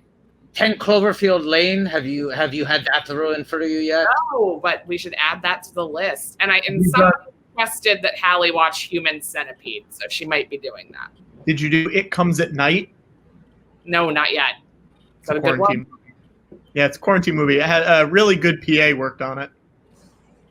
Oh, I was going to say Human Centipede is an interesting one because it is such a bad film. Like it is just not very well made that I truly think having it described is more effective than watching it. Like as gross as the concept is, yes, it's so poorly executed that what you're reacting to is just the thought of it. Yeah, I think the idea. Yeah, Hallie telling you what happens would be 40 times better and more upsetting. Yeah, so I think we might do it just because people requested it. But yeah, I don't know. I don't know if I could subject Hallie to having to watch it. George, did you solve the mystery of Umbrella? I think it's just about umbrellas. Sorry. What are there any that you're really looking forward to, like learning about? Like I feel like Texas Chainsaw Massacre is a movie that you've probably heard about your whole life. Yes, and like it's kind of like when you finally, I'll always relate to like watching the Simpsons Hamlet episode before I had read Hamlet, and then I read Hamlet and I was like, I get that now. Like, yeah. Like because it came out like shortly before I was like in high school. So I feel like there's a lot of those, and there's ones we've done where I'm like, oh, that's what that reference is in things. When when it happens as a joke, like this is the movie that it's from. So I'm excited to like finally catch up with the rest of culture on some things. That's great. Well, I hope people listen to it because you two are both very funny and you're the funniest people out there. Yeah, I'll take it. Thank you for coming on. This was so much fun. And did you guys eat your toast or? I did. I ate my toast. I did not eat my toast. Patrick, toast. You didn't even butter a toast, did you? Yeah. All right, Allison, hang on one sec. Stay here. I'm going to butter my toast. He's going to butter his toast. Wait, hold on 1 second. Patrick's going to butter his toast. There we go. Oh my God, that was fast. That was very fast. The problem is I've now wasted 3 different pieces of Butter Girl merchandise in one segment. I don't know if this is replicated. Yeah, I think it's not a segment as much as it is just like something you've done now. I don't know. The fans are going to be ravenous asking for more, though. Look at this little butter boy. You're a real butter boy. Are you trying to make a plea to get cast as the butter boy? Yes, this is him doing a cold pose. Butterboy, of course, is a non-speaking role, so he can't do a read. He can just. Well, the dog is the only speaking role in any of the movies. Yeah, right? well, that's the thing is we won't have any actors read. We'll add a little SP at the front of it, and it's like, are you willing to spread for the role? And we get people in here, and it's like, there's a knife, and there's some butter, and there's some bread. And it's like, it's a cold spread, so it's going to be harder. Yeah. A cold spread is hard because it breaks the bread. Right. But sometimes butter just balls up. It ends up gets pushed. Right. Sometimes you brought your own butter for home and you've worked on it and you really feel like you're comfortable with that butter. And then once you get into the room, after you use your own butter, they go, would you mind doing a cold spread? Yeah. And you're not even emotionally prepared for it, but you're under pressure. Everyone in the comments has taken this Patrick Cotner style. They've gone to the filthiest, most mean-spirited interpretation of spread. Absolutely not. I couldn't be clearer. This is the gesture for if you're spreading for a role. We're not saying be sexual and legs should not even factor into this. They should be. This is hands only. 2 feet on the floor, yes. Ladies and gentlemen. Get that knife out. Spread that butter. Because, Allison, you've so generously been a guest on the George Lucas talk show after show. But, of course, the after show can only last so long, and it eventually becomes George Lucas talk show after dark. After dark, people are saying, save the spread talk for after dark. No, this is clean. This is still after show content. Yeah. This is clean. I want everyone who said something insinuating that we were talking about something sexual to say, I am ashamed now. Yeah. In the comments. You owe us an apology, and you can save that apology for after dark. Yeah. Allison, you're the best in the biz. Allison, I know this world is killing you. Yes, there we go. And it's killing all of us because there's a pandemic. So we want to stay safe. We're gonna all be smart and stay safe. Yeah. Yeah. Good luck. And listen to Ruined. That's the other part. Yeah, listen to Ruined. Yeah. Stay smart, stay safe. Listen to Ruined. Yes. And good luck getting the rest of your butter merch going. Thank I you. can't wait for next week's segment. I know we'll probably skip next week because of the Studio 60 Marathon. We'll have no butter merch in next week's segment. Tell Allison what we're doing very quickly before she leaves. Next week for Broadway Cares charity, we're doing a charity watch-a-thon of Studio 60 on the Sunset Strip.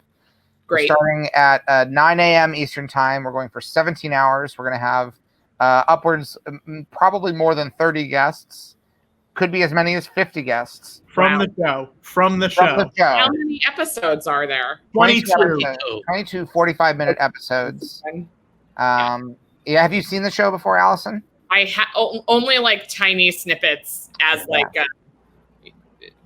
Right. It's a world you're very familiar with because it's all about writing comedy for shows and how important that is. And you know how important it is because you've written on shows that trafficked in comedy, but also spoke to what's happening in the world. George, we don't want to talk about that. No. Because last week was joke week. This week is not joke week. This is not. Hey, wait a minute. Joke week was last week. Sorry. It's not joke week anymore. Last week was joke week. We got Allison. That's good for every week that isn't joke week. We can play that. Right. Allison's a great stand-up, a great writer, but it isn't joke week. It's not joke week. It's not joke week. Sorry. Allison, thank you so much. I'm going to let you go before this goes on 45 more minutes. Good luck with the rest of this. Bye. Thank you. Bye. Bye. Bye. Bye. Bye. Do I do anything? I mean, what a great final. What a great exit. The great exit. The best What a great exit. The best exit. That's sort of like a new. That was a great exit. That was a Allison's back! Yeah. Great exit! Do I do anything? Do I do anything? Now, guys. Yeah. Sorry. Sorry. Yippee. Sorry. Oh, wait. I have some things to show you. Hang on one second. Watto, you were complaining about this earlier. What? Oh. You were saying there's no wiki feet for Toydarians. There's not. What? WikiFeetToydarian.com. I'm the number one. I only have 3.9.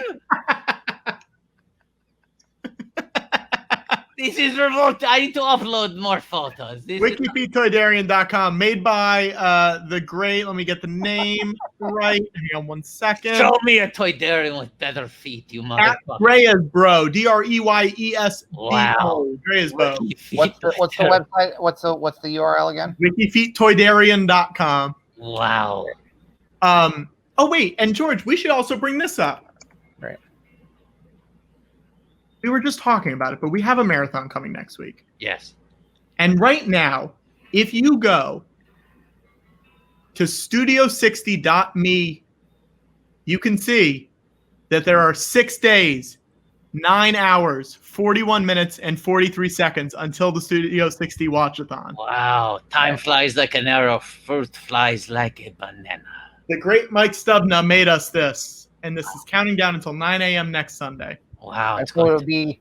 So it's going to be 9 a.m. on 9/20/2020. Yeah. Yeah. Can I ask Patrick, as the producer of the show, Yeah, Watto. at what point did you realize we had scheduled our marathon on the same day as the Emmys? It's when someone, it's when a large star, not necessarily one of the stars of the show, said no, they couldn't do it because they had to do something for the Emmys. Yes. And what's the web URL again for that? Studio60.me. All right, and so even the web address includes a reference to the Emmys. It's studio60.me.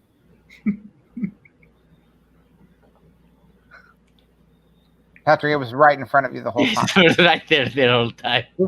This is you are Haley Joel Osment in The Sixth Sense. That's a Mr. Policeman. Talk about a little twist. Talk about a little twist, Mr. Policeman. You gave yourself all the clues. Now, there's one more thing, and I don't think you guys know about this. I have a little surprise for you guys. What? What? A little surprise. If you guys go right now to planetscum.live/GLTS, I do it every day. There's a little button right here. What? It says George Lucas Talk Show, Watto's Lunch Launch. What? And if you click on it, there's a little game. No. And guess what? You can shoot Watto dropping his little bag. No! Made by Eric T. Germ. Anyone can go play this right now. Wait a second. Hold on. I say the bags don't seem to do any damage. Use that to your advantage. Uh-oh, who's here? Hi, kids. Hi, kids. It's me, Bobby! American actor, comedian, and writer Robert Wool. And then he walks off. I did not know do I this. need a plug-in? I get a little puzzle piece. Well, that's because you don't have Flash, George. How do I get Flash on here? I don't know. Maybe open it on your fucking Chromebook that your nice friends bought for you instead of your star phone. Okay. I'll have to quit doing the show, though. No, don't do that, George. Later. We need later. Jesus. So anyone can go play the. Oh, George left. George left to go play the game. I'm going to play the game. Oh, you're right. Yeah, it does work. Eric Germ made that. He's the best in the biz. Yes. You can go play it on planetscum.live/GLTS. Wow. This is fun. Oh, you're still here, George. Yeah, I just am playing it on my Chromebook. I mean, you could have your video on, George. What do you mean? What we mean is that you could have your video on. No, it's the Chromebook you guys bought me. Yeah, but I'm not sure it has video. George, it definitely has video, George. It does. That's why we bought it for you. That's why I thought it was so I could use it. Yes, for video. Yeah, The I don't think primary reason, George, Right. the primary reason we bought it was for the video. It was for the video. But you bought it for me, To use the video. To use the video. and I'm not sure it has video. George, you've been doing it for months now. Well, wait. You know what? Hang on. If George doesn't have to be on video, I don't want to be on video. What? If George doesn't have to be on video, I don't want to be. Why do I have to be on video? Because I. No, I. Thank God, please. Wait, was this a prank? No, yes. Now the show feels balanced. Now you got pranks. You just got pranks, Patrick. Now it's a dyad, Patrick. Now it's a dyad. No, We pranked you right off the show. I got some bad news for you, Patrick. Now it's a dyad. That's a dyad. Now it's like the old days. Now it's like the old days. Now when Patrick was in the shadows. Yes, Patrick in the shadows. You know, Haley Joel Osment is in What We Do in the Shadows. One of the things you could do is talk to Patrick back in the old days. Hang on. We're talking so much about shadows. Yeah. Shadows imply darkness. And you know what that makes me think it's time for? It implies more than darkness.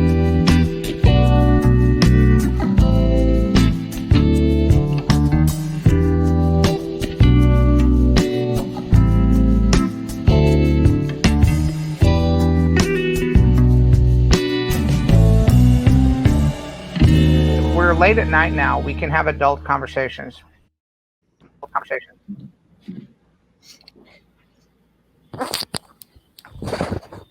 Ooh. Ooh. Ooh.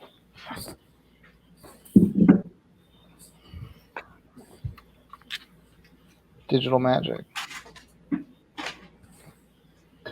everybody.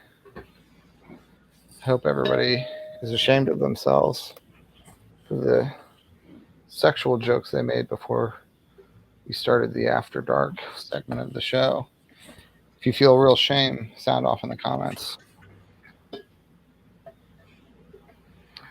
If you feel no shame and you're just like to be bad, you can say that too.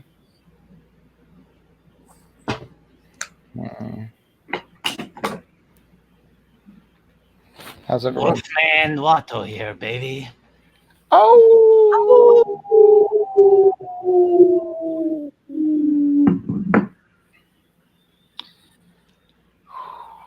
I tell you what.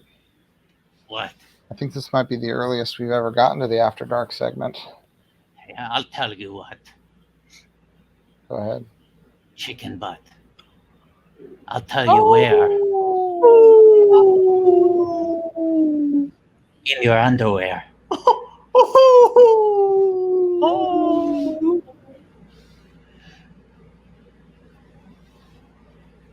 Watto remembered that he had this jacket, and so he very quickly ran off to place it and figure out how to get his wings out from under it. Now, Watto, I have glasses on. With my sunglasses on, it looks like a Tyler Durden jacket. It's like a red leather jacket. It's something like that. It's from the Gap. You say vintage 1990s red pleather Gap jacket. Red pleather, yellow pleather, red pleather, yellow Pleather, pleather, yellow pleather, red pleather, red pleather, yellow pleather. Ooh. That's Patrick's idea.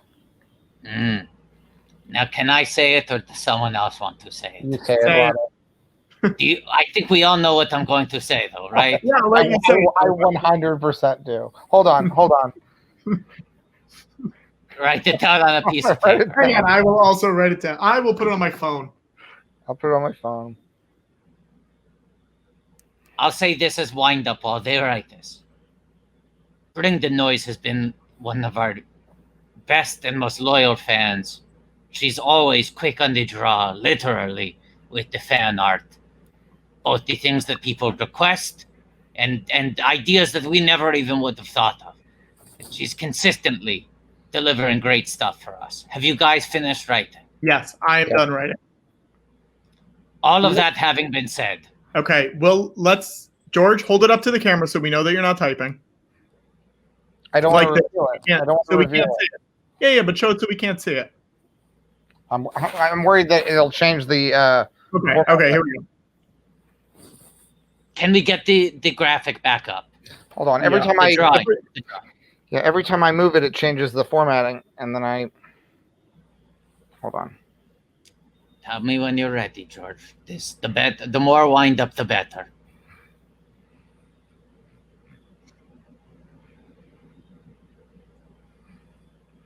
So whenever you're ready, George. Well, Patrick really screwed this up because I had it perfect, and now I don't. Now I got to redo it. Okay, Patrick, bad producing. Oh, I'm sorry.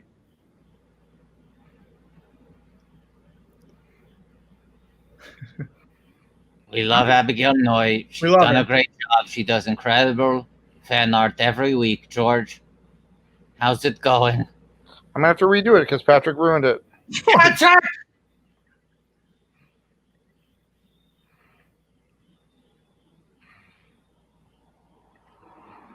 I don't know how I ruined that. You ruined it because you said, show it this way, and I wasn't set up. Okay. You ready, Watto? Say what you got to say. It looks like a nutsack. That's not what I wrote.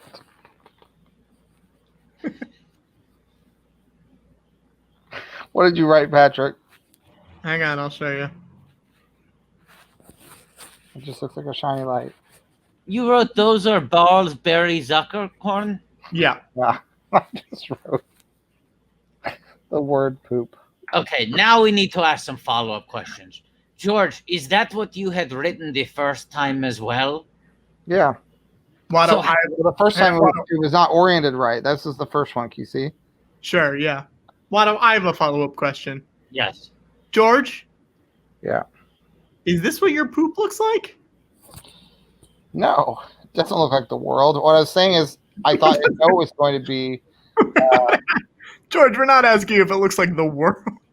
You said, is this what your poop looks like? And if the only thing that could have possibly been pooped in that are either those long, streaky lines, which they look like they don't come all from that direction. So the only logical thing is that planet Earth.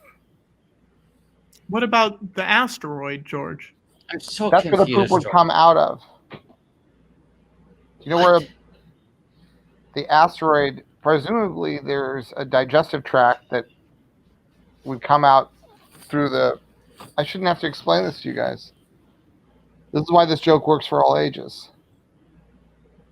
We're so fundamentally confused, George, and the chat does not seem to be getting it either. The asteroid has a butthole, and poop comes out. Poop shoots out of it.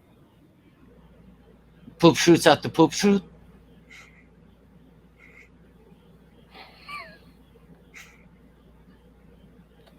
Am I wrong? Wait a second. Patrick, I have a huge update. Yeah, what's up, Watto?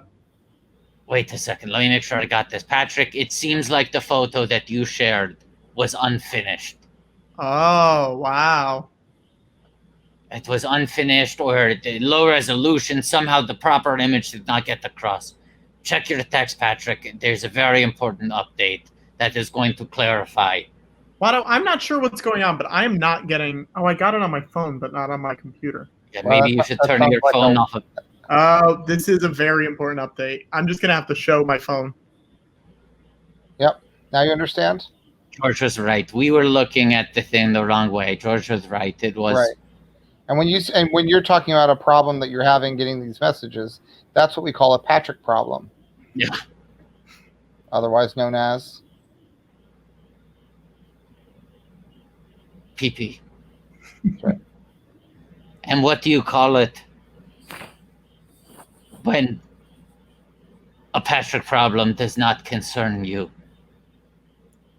I don't know, Watto. It's an OPP. You down with OPP? Other Patrick's problems. You down with OPP? Yeah. Yeah. You know me. Who's down with OPP? Who's down with OPP? Every last homie. Oh!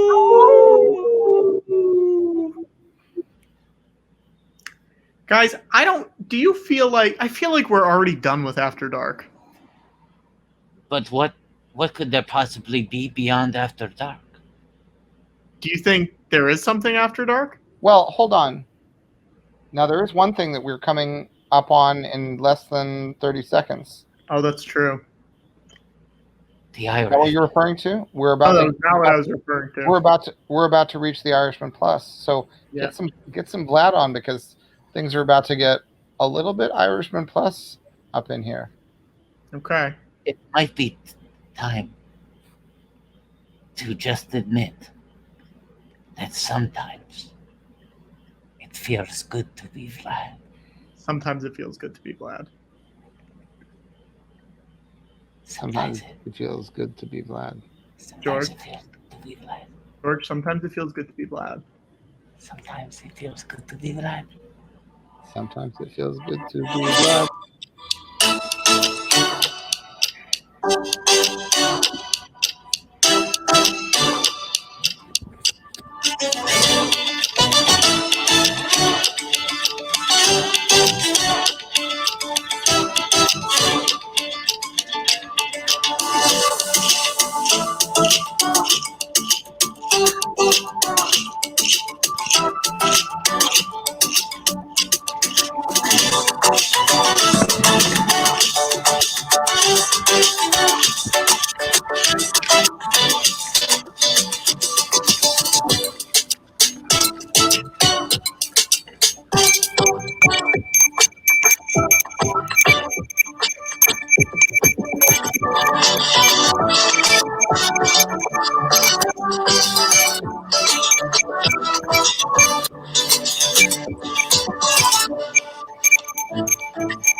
Now, Patrick, what could possibly come after that?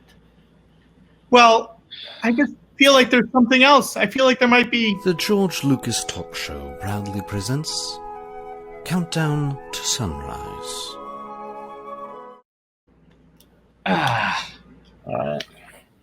Oh, boy. Oh, cock-a-doodle-doo. Cock-a-doodle-doo. Cock-a-doodle-doo. Talk about the cock-a-doodle-doo. Talk about a cock-a-doodle-doo. About the cock-a-doodle-doo. Cock-a-doodle-doo. Talk about a cock-a-doodle-doo. We're in this for the long haul, folks. Talk about the cock-a-doodle-doo.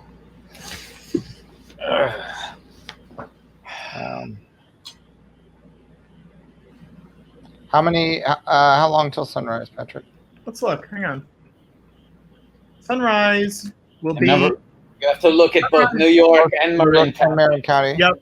New York, where I am, is 6:36 a.m. is New York. I'm sorry, who lives there as well? Well, Watto, you live in Manhattan. This was for Woodside. Yeah, they're the same, so maybe stop excluding. Marin County is 6:52 a.m., George. Ooh, that's a long time from now. A long time from now. Well, can we see the countdown clock for Studio 60? Yeah, sure. See, which one will be sooner? Which one's sooner? That's a good question. Well, this has 6 days, 9 hours, 23 minutes, and 50 seconds. Right. And how long was it until sunrise? For us, it's about, I think it's exactly 7 hours for us. For right, you, so it's like 9 hours, George. So even if we were to lop those days off, yeah, it would still be more hours. Yeah. Oh. Now,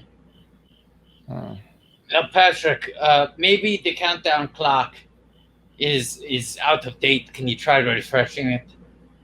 Yeah, sure, Watto. Hang on one second. I just need to get ready with some other stuff. Just saying, maybe if you refresh it, it will end up being sooner than sunrise. Oh, that's a good point. Maybe sooner than sunrise. I would love to see it be sooner than Hang sunrise. on one sec, Watto. Let me refresh it. Yeah, it's still 6 hours, 6 days, 9 hours, 20 minutes. Worth a shot. Worth a shot. Well, let's run those numbers. Let's, we want to see. Maybe give it one. Give it one more. Give it the old. The old college try.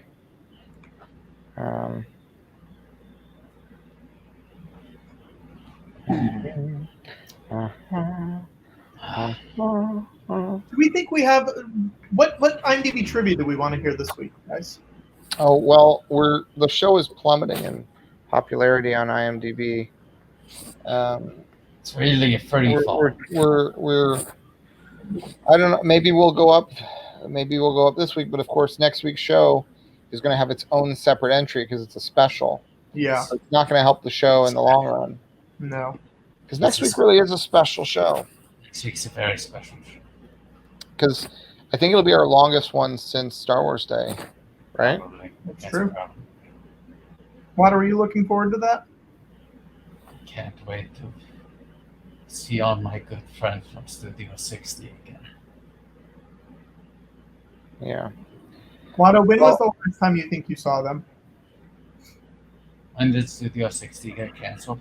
2007. I had to guess. I'd say the last time I saw them was 2007. Okay.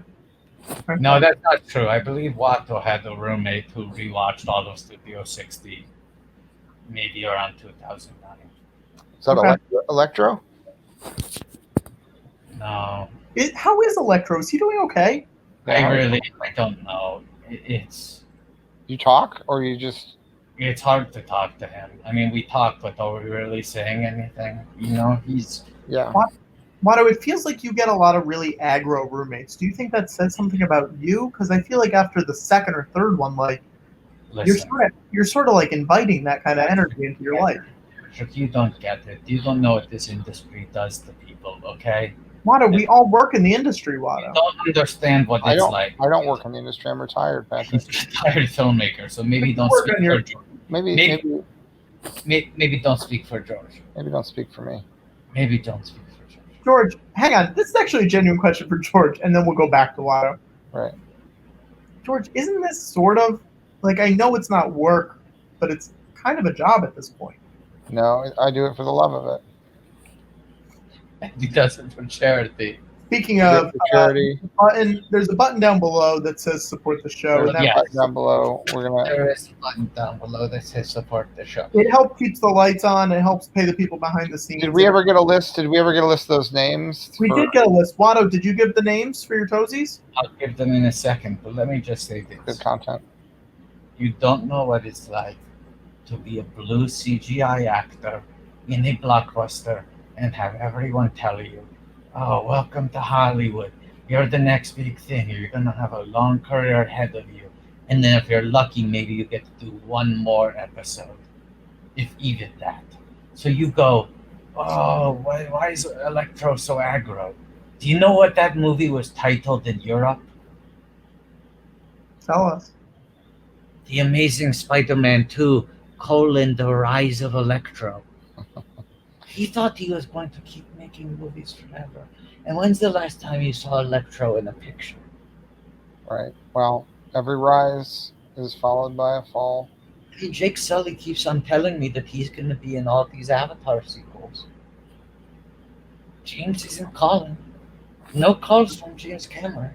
And if he was in those Avatar sequels, he would be in New Zealand. Has he talked about it to you at all? I tried talking to them. It's tough, but I approach it with a very gentle touch because I am sympathetic and empathetic to their struggles. I don't judge because I have been there as well. Yeah. I spent years waiting for Hollywood to call before I took matters into my own hands. What does that mean? Jimmy, I'm the announcer and sidekick on the George Lucas talk show. What the fuck do you think it means? Jesus, Patrick, what the fuck do you think it means? Did you produce the show or what? I didn't know that you took that into your own hands. I felt like we maybe asked you. I didn't know the whole backstory. No, I texted George. I said, "Hey, I heard that Jar Jar got staffed on Wrecked. Yeah. TBS. Could I show up?" Yeah. George, he doesn't tell me a lot of stuff. Watto, Patrick is in his zone right now. The only thing you can tell both those little hands are asking, "Where's me snacks?" Those little chompers. He's in the napping position. It's the napping hours. And he feels a distinct lack of snack. Now, can I give people a little bit of premium content? Yeah, you better. This is like Peacock Plus, because you have to pay for this premium content. I'll say this. Yeah, What? No, No, go what? Jesus Christ, Patrick. I'm sorry. It better be so fucking I was good. going to say, if someone donates $20, you'll name the sole of your feet for them. Yeah, if we can get some of those hot 20s. Patrick, what did we just tell you about not speaking for us? You are so lucky that I don't feel like murdering someone tonight. So lucky. Because I have probable cause. You a lucky little ducky tonight, Patrick. He's a lucky little ducky. If I were Patrick, I'd put some snacks in those hands ASAP, because they might be the last snacks he ever eats. Quacktrick Luck Duck. Quacktrick Luck Duck. Let's get on it, fan art. I know it's bedtime, but let's get some drawings of Quacktrick Luck Duck, almost barely escaping from an attempted murder. Okay, now can I do some premium content? This little Toesie. What is this layout? This little Toesie is blue, not eviscera. This little Toesie is Andy Germ. I apologize that I have web feet and you can't tell the toes apart. This little Toesie right here is Daniel D. Manuel.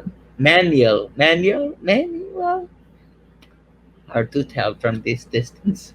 This little Toesie is JP Glickweber. This little Toesie is Green Tea and Lemonade. I hope that is not someone's username. It is actually a physical embodiment of mixing green tea and lemonade. And that little cup of green tea and lemonade made a $10 donation. This little Toesie is Nomar Cat. This little Toesie is Crab Lion. This little Toesie is Kayla Nicholas. This little Toesie is Ring Capacity. And this little Toesie is Living in Video. And then there are also 2 other names listed, but I don't have 12 toes. So I'll say, this little thingy is Handalorian. And this little thingy is Oblique Reference. And as Jersey Dave would say, these remaining little thingies are some other names that got lost. Well, I think it's appropriate that circumstances dictate that a name like Handalorian would end up on a thingy and not a Toesie. A little hand. That was fate. But I believe you have, if I'm not mistaken, if I've run the numbers correctly, if 8 more people want to give $10 to help support the show, you can name your remaining 8 thingies.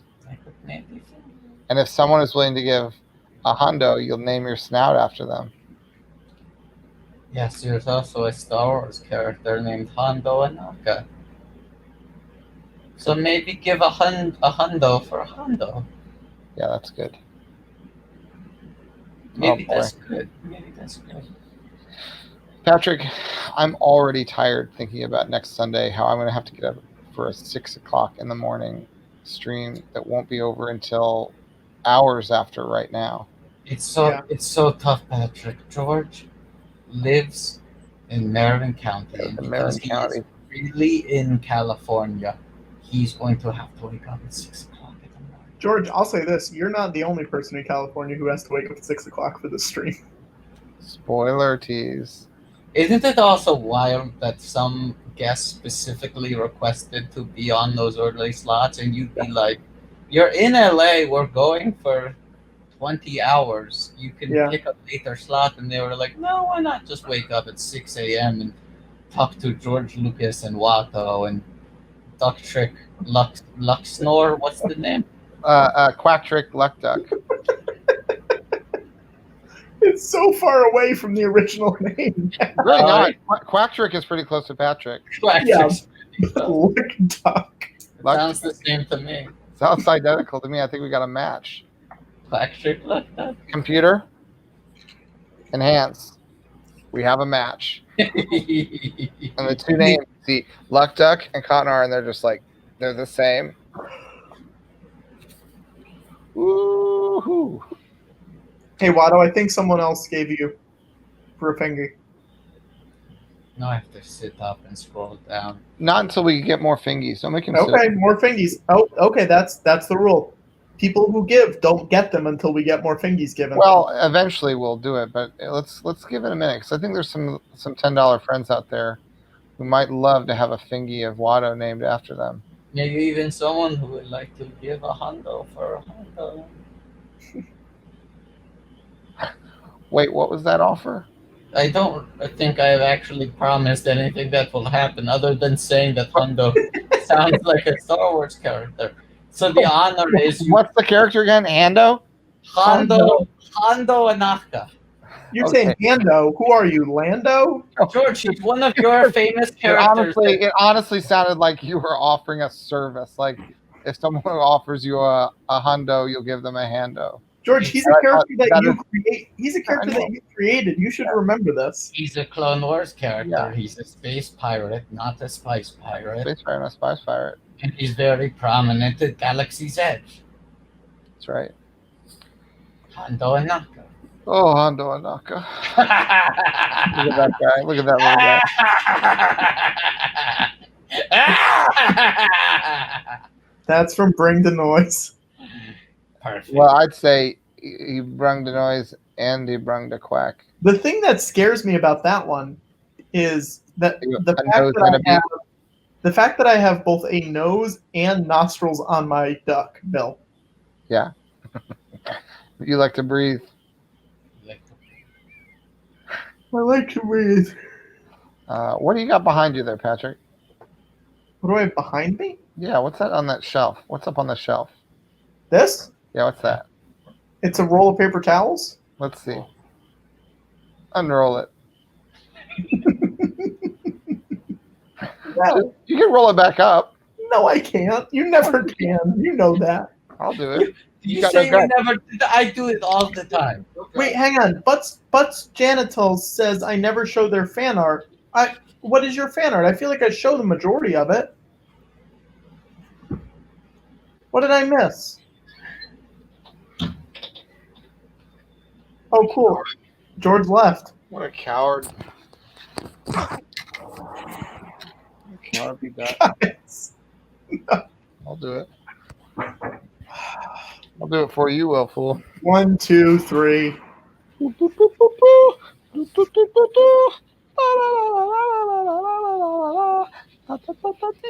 Wait a second. But now, much like the movie Tenet, let's invert it.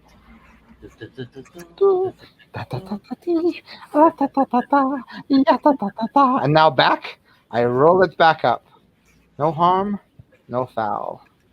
Unlike Quack Trick Luck Duck, Quack, quack. All foul. Quack, quack. Foul. Foul. Foul. Not as good as it was before. Still pretty good. Butts Janitals called me out, and then when I called them back out, I tweeted at you. Butts Janitals. I don't know. Butts Janitals is saying I tweeted at you. Man, a lot of people tweet me stuff during the show. You got to be more specific. I'll show it. You got to tell me what it is, though. I try to roll it up better than I did before. Oh wait, George, we actually got a piece of video. Oh, was this? Here's some that didn't get shown. Hang on one sec. George Watto. Yes. George Lucas Talk Show After Dark. Oh no, he's reading Play Rat. Reading Play Rat. He's looking at the picture of a rat. Matt Landry. Oh, here's a good one. Wait, Landry? Is that Jesse Plemons? Yeah. Jesse Plemons, who we referenced earlier. We said George, you'll like this one. Well. All right, that was from 2012. Here's another one from Eric McKenzie. Yeah, this one's great. This is a good one, George. Great. You're trying to take your boulder and go home. It's with I like James Mangold looks good. Yeah. Good Mangold. His Ford v Ferrari hat and his Wolverine claws. Yes. Let's see, any other ones we missed? Here's one. This is Haley as the police. Ooh. What else we got? Oh, here's That's a one. good lineup. Sarah Clev. It's you looking at Ewoks saying, "This can't be the rest of my life." That's good stuff. I believe those are all the ones. Oh, that's just you looking at Ewoks. I believe that's all the ones that didn't get shown. All right. This is a bad idea to unroll these paper towels. I don't know. It worked out really well for me. I don't know why. Maybe I got to just do it differently, a different approach. Can I just say, I know this new segment is, what do we call it? George Lucas Talk. Sunrise? It's making me very sleepy. I've never had this much trouble staying awake during and after dark or during and after show. George, tell us a story. Okay, let me roll these towels up, and then I'll tell you. I'll tell you a story. Oh boy, this is worse than before. I just can't seem to roll these towels right. George, when you told me to unroll it, I basically said I have a bad feeling about this, and you didn't listen to me. Look at my roll. It looks great. There's no problem. Look at mine. Mine looks great too. It's the singer, not the song. Your roll looks a little wonky. Yeah, you have a wonky roll. My roll. I'm proud of how well I re-rolled my roll. All right, I'll re-roll it again.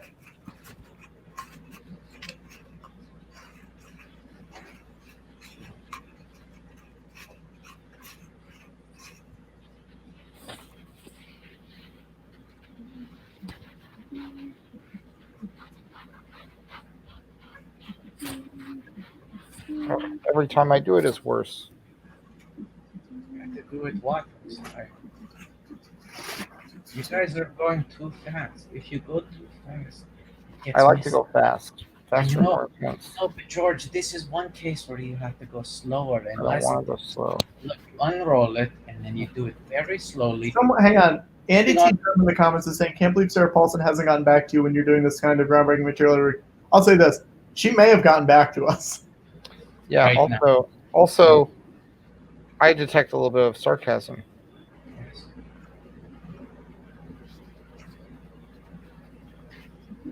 We were called the best, the internet's coolest talk show. Yes, and I was called not very accurate. And I was not called. Well, It was really a George-centric article. Yes, they like George a lot. in fairness, I'm not sure how much of it they seem to have watched. Yeah. In fact, I would maybe put forward the idea that they watched nothing other than preview images on the videos. All right. I mean, it was wild that they didn't follow any of us on any social media. I know, and yet they followed the 1600 pen account 4 times. All right. Don't do that. I'll Here do you what? go. I redid it. George, I redid it. How are you guys? Look at how good my roll looks. I don't understand. Maybe it's higher quality paper, Watto. Maybe.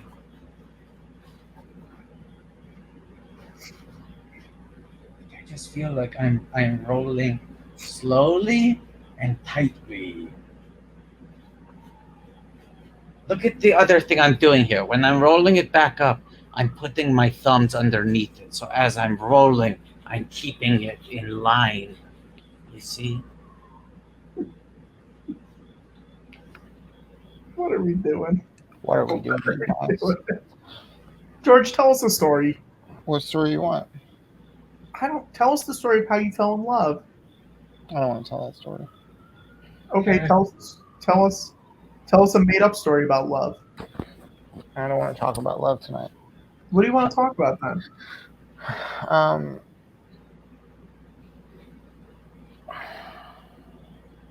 What's the date? George, hold your paper towels, George. Do you know what day it is today? What day is it? I'm glad that Allison's no longer on the stream. Is it the spooky day? Where it's almost midnight, the last remaining moments. And you're on your time zone, it's almost midnight. I still got a few more hours left in the day, but it's Sunday the 13th. Ooh. Oh! Sorry, smoking in California. George, be careful. I'm being super careful. Oh, George, it's such a bummer to hear you cough for real. Because you are actually in California and that smoke is right there. Yeah, but And George, you're older, you're immunocompromised, you shouldn't be outside. But I have a fire department here on Stalker Ranch that's dedicated to just my property. Remember how you used to have a Skywalker Ranch fire department on your desk during the show? Yeah. Patrick, you have that now, right? I do. You should use it during the live stream. It's a nice mug. Yeah, another recover. I don't want you drinking out of it, Patrick. Don't drink out of it, but use it. Hold it. Don't use it. Hold it. Hold it tightly. If you want, you can give it a little kiss. You can give it one little kiss. Don't drink like that. That's mine. Only one and no tongue. What's that? What's behind that enigmatic smile, Patrick? I'm sad that you won't let me use your cup. Have you heard of the coronavirus? Yeah, ever hear of it? George, you haven't used the cup, George, since at least January? Yeah, and then if you use it, you won't be able to lose it for another 6 months. Oh, George, you think you're going to see me in the next 6 months? Probably not. Probably not. Although I was looking to see if I came back to New York City. I was looking for Airbnbs, and your address was saying it's open for parties. That's not true, George. I looked it up. I saw your address. I think that's Patrick's address, and it had a big thing on Airbnb saying "Party anytime, large groups welcome." It's true. I can corroborate this. I also did the same search, and I got the same results. And in fact, I got there a different way. I searched for a good place to have a party, and it said, "Did you mean to search for Patrick Cotner's party?" I mean, listen, I'll take that. It's a good place to have a party. I like that. Right, Patrick. You want to show the picture that you put on your social media today of how you play out in the yard with dinosaurs? You had the dinosaur? No. The dinosaur play date with friends. Yeah, I'm not going to do that. People can see it. If people want to see it, they can go check out my social media. George. There it is. There it is. Shalewa Evans. Looks like I won my bet that within 4 hours Patrick would plug his social media. Whose bet? George's bet. What do you mean? My bet. It was George's bet. George, tell us a gosh dang story. Well, Patrick, the reason I'll tell you a story, because the reason I don't like people drinking out of cups, of my cups. And that was the inspiration for that scene where I have people picking the grails, and if they pick the wrong one, chose poorly. They choose poorly. Choose your own cup. Okay. All right, I'll tell you a story. You want it to be a love story? Yeah. All right. Hold your paper towel roll, George. All right. Hold it. Slow. All right.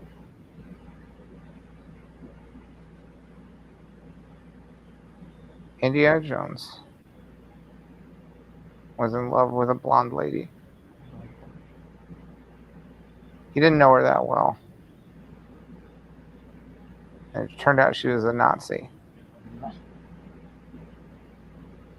He was going to break up with her anyway. But then she chose the wrong grail. She was grabbing at it during the earthquake thing. She chose to grab that rather than taking her soon-to-be ex-boyfriend's hand. And she fell into the earth. Eventually, she landed in hell, where all the other Nazis are. And the devil said, well, well, well, look who it is. Another Nazi. And she's like, oh no, did I do wrong? And the devil's like, you know you did. And then the devil said, you know, you had a good one up there. Henry Jones Jr. He would have been your boyfriend, but you ruined it. Even before you ever met him by being a Nazi. That's part of why you're here now. She looks around, she's like, geez, you're right. This place is full of Nazis. And the devil said, yeah, frankly, it's getting boring at this point. There's no surprise in it. It's just more paperwork for me to do. And that happened for every other Nazi ever, including the ones who died just this week from a disease that their president gave them. They landed in hell. And the devil said, I'm not surprised, frankly. I'm not surprised. I mean, it's not a love story. I know it's not what you wanted, but I hate Nazis so much. I hope that there was a romance element, because they did briefly. I don't even know if it's fair to say that they dated. And later on, Henry Jones Jr., when people would ask him, whenever he would date someone, this is before he ended up marrying Marion. There were a lot of times where he'd be on a date with someone, and they'd be talking. They get to a point where they'd talk about people that they had seen in the past. He would always skip over her. You know, he wouldn't talk about that because that was a bad instinct on his part. What about seeing her? What? They both did. No, they both did. That's what I'm saying. Henry Jones Sr. also dated her. Yeah, George, you left out a really important detail about Dr. Elsa Schneider. She talks in her sleep. She talks in her sleep. Yeah, but you don't get to go to sleep in hell, so this part of the story doesn't cover. If she talks, it's just because she's constantly burning in the flames of eternal punishment for being a Nazi. So she used to talk in her sleep. Now she can't wake up. She can't go to sleep. She can't. Now she screams in her wake. Yeah. Did that solve your plot discrepancy, Patrick? Yeah, that satisfy you, Patrick. Cinema Sins Cotton. Yeah, everything wrong with the story that George Lucas just made up in the middle of the night. A YouTube video that has 5 million views. It's not really anything. Why are we throwing shade at this?